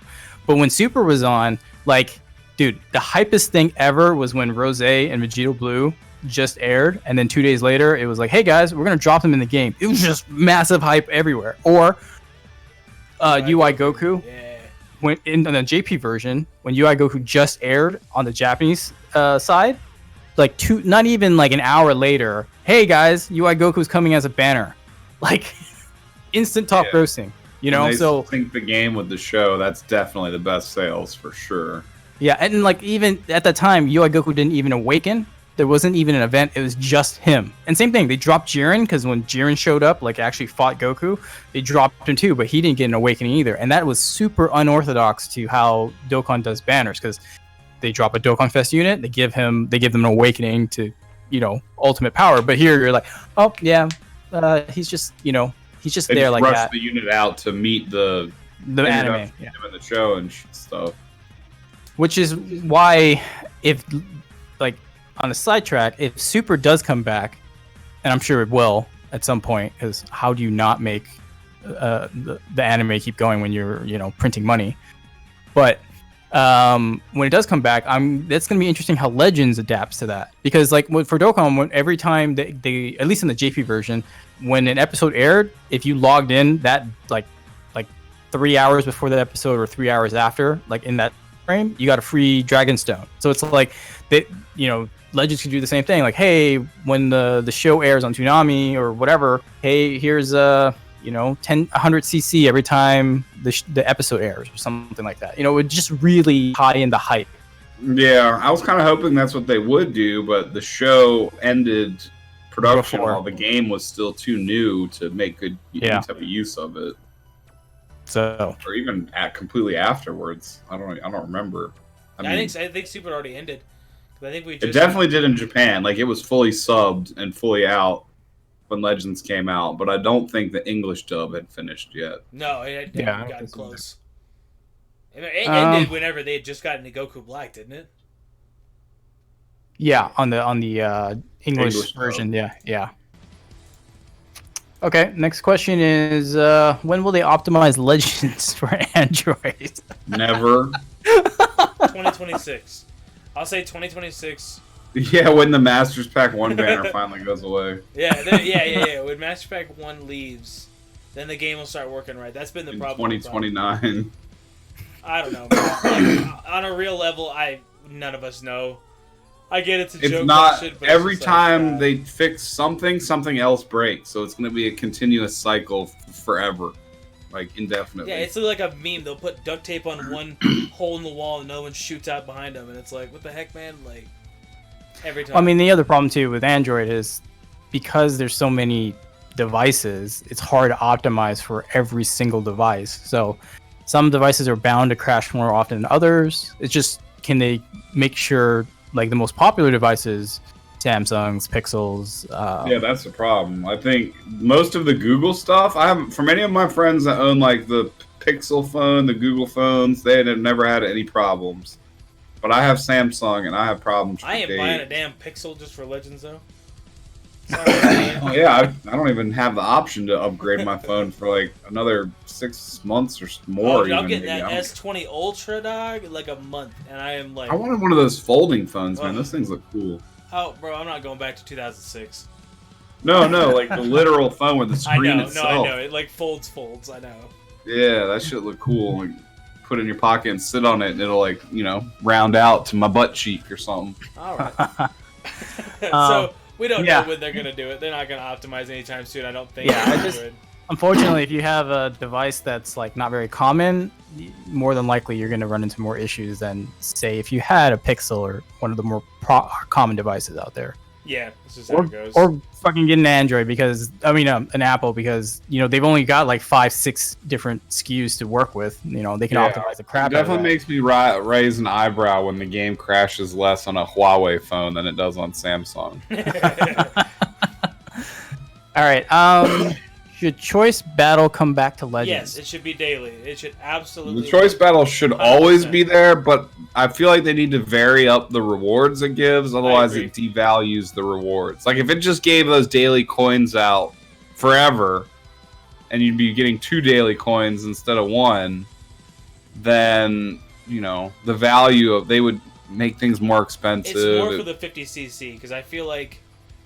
Over a whole month, that's 1,500. That's a multi and a half. You include that with story, you're rocking close to like 2.5 multis. You got PvP, or 3.5 multis. It's like that's a lot for 50 a day, and that covers, if anything, it covers your dailies, or at least like 2 of the dailies. You got to get 10 from whatever, putting in boost panels, yada yada yada.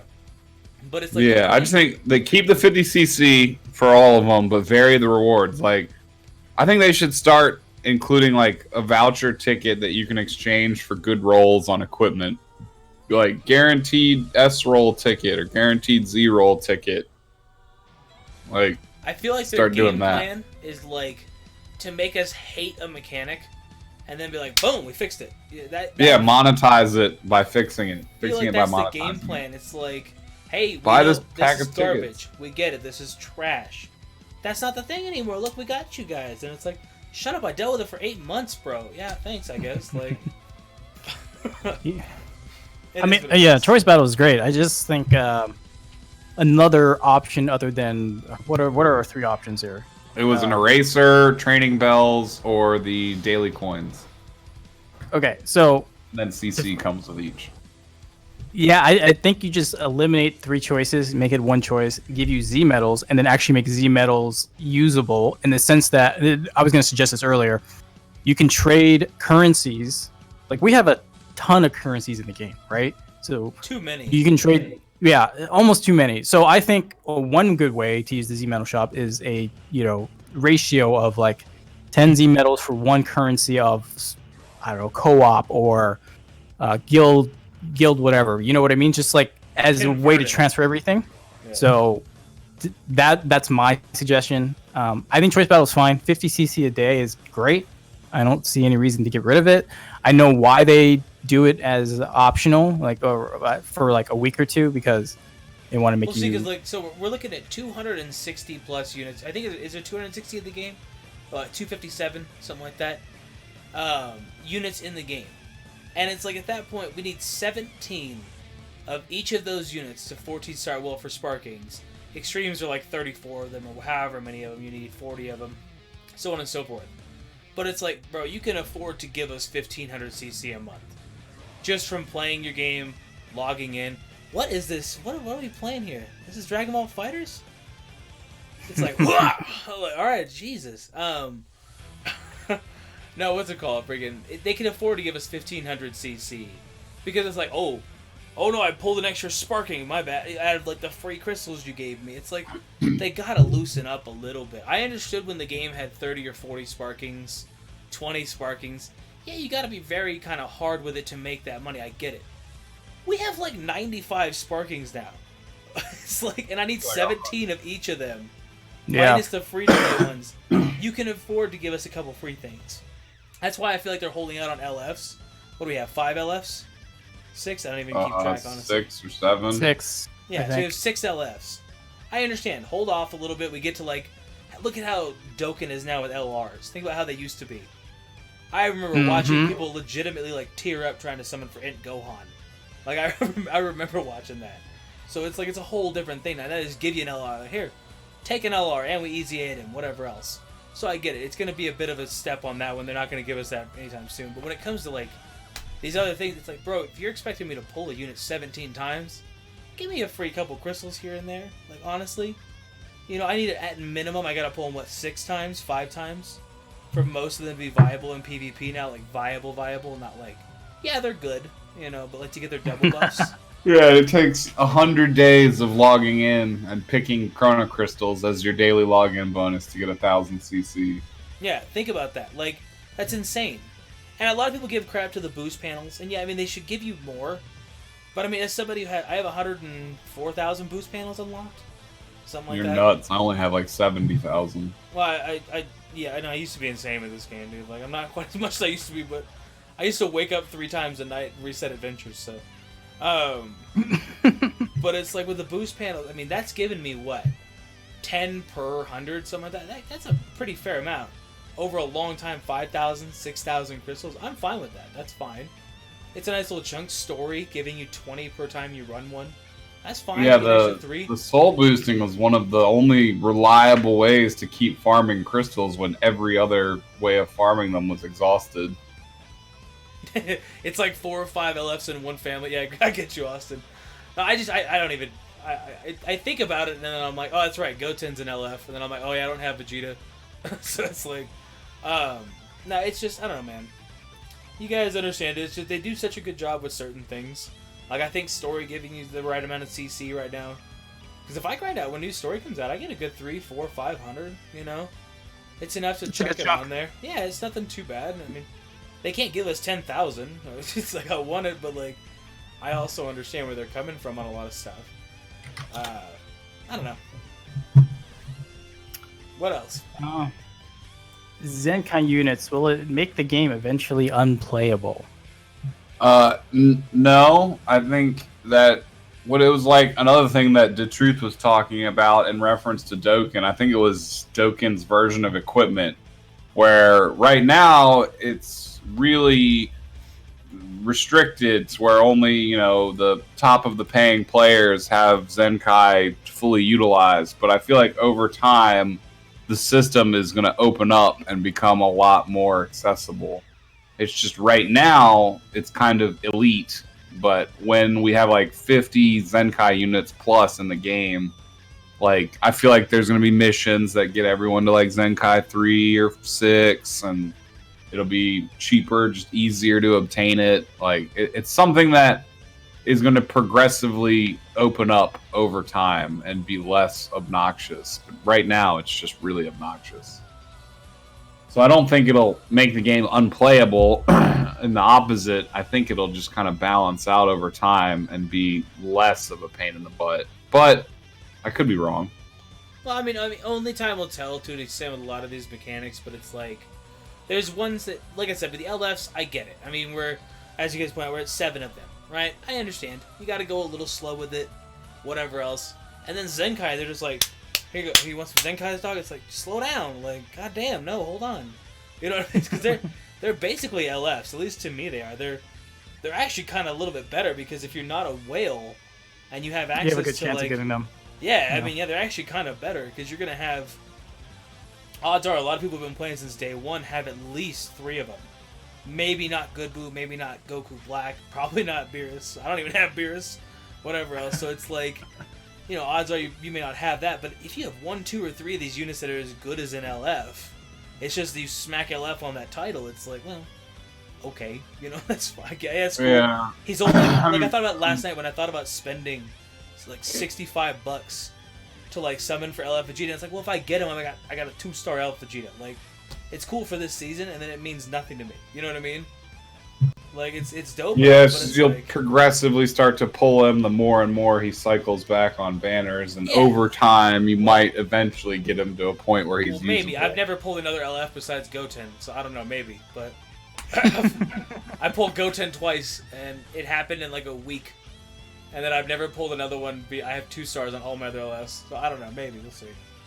Yeah, I got a couple stars on that LF Namek, the Super Saiyan 3 Goku I pulled twice, and then the Gohan I pulled a couple times, and then Vegito. But all the other ones I only have 1 of. Yeah, I feel you. Including Beerus, which is the most painful because of the ridiculous 7 stars. Oh, dog, I know. I'm at 5 stars on my Beerus, and it's like, if I just get 2 more of him. I kind of wish I had gone ham when he first came out, but it's because he's at like 20% banner. But it's like, how would you know? You know, at that time? Yeah, you Just wouldn't save know. up 2,000 loyalty tickets from summoning on step up banners, and there you go. Think about. I mean, that is double the price of Dokkan. Think about that. So when you buy a unit on Dokkan, and you buy an LR, it's what, 500 coins? Yep, gold coins. Yep. This is 1,000, and it's like it equates. And you roughly, need 2 of them.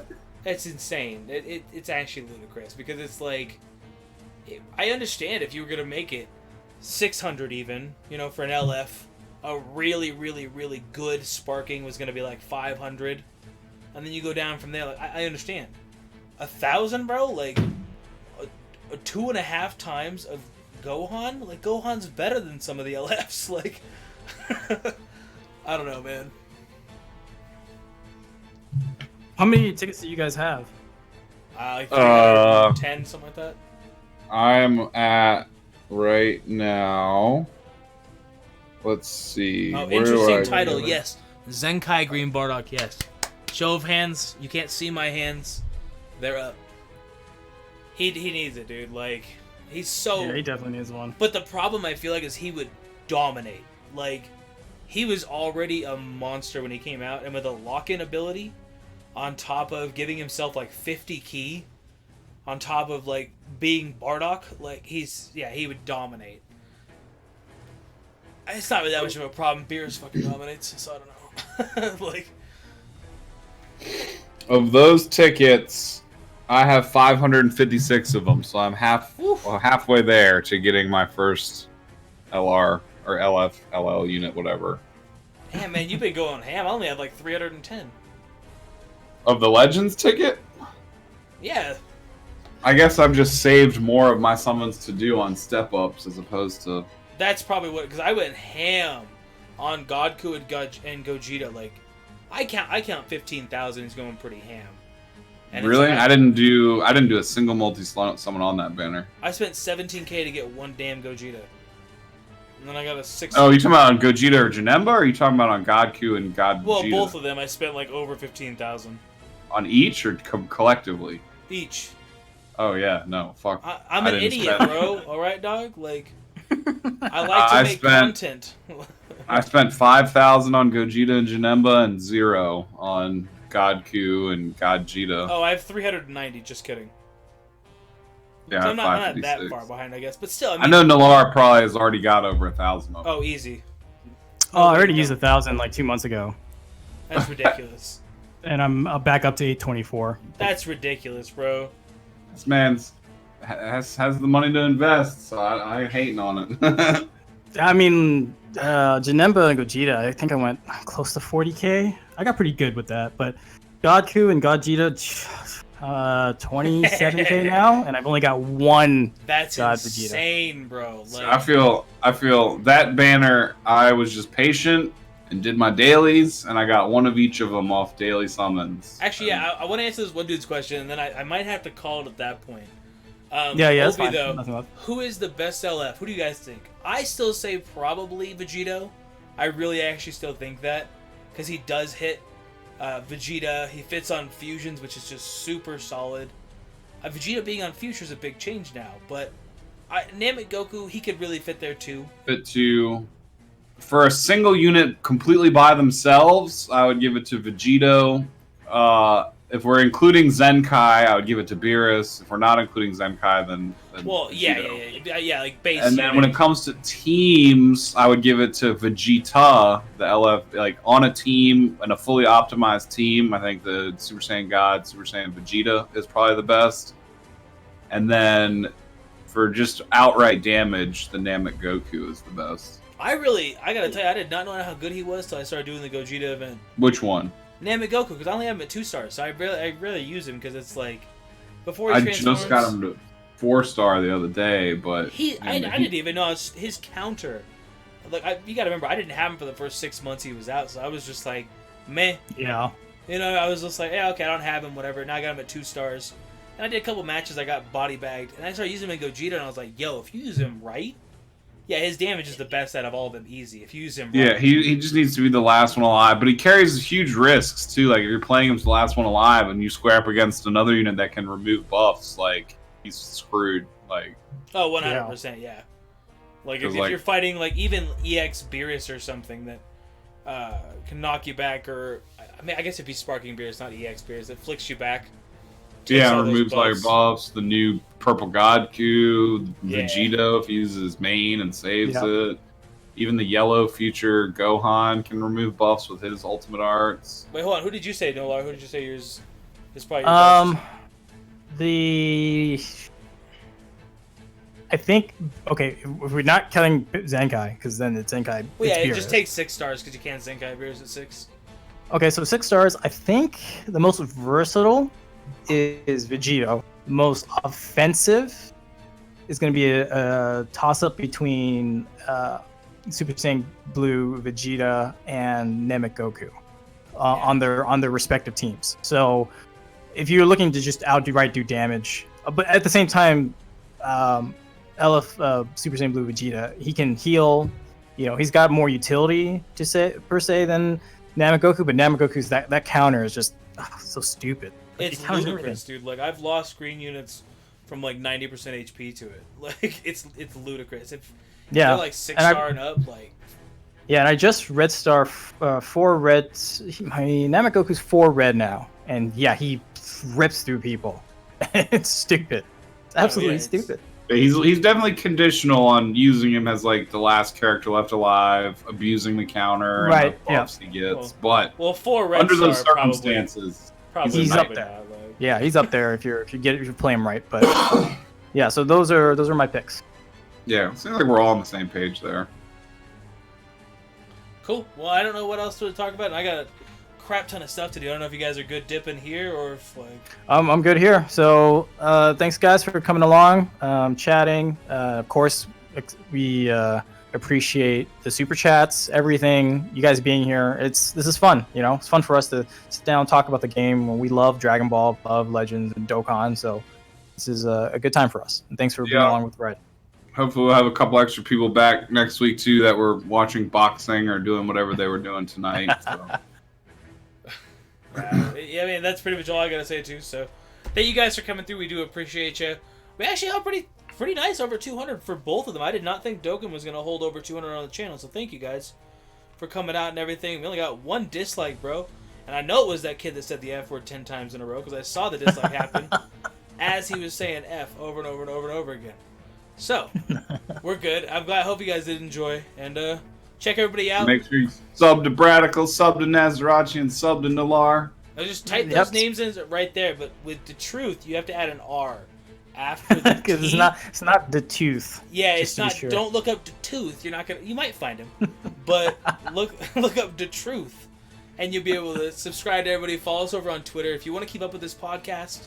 You want to be homies with the homie Goresh, who's gonna be back like next week as well. I know a lot of people want to be his homie. So if you want to do that, keep up with us all over on Twitter. All of our names up there are the same on Twitter, so peep us over there.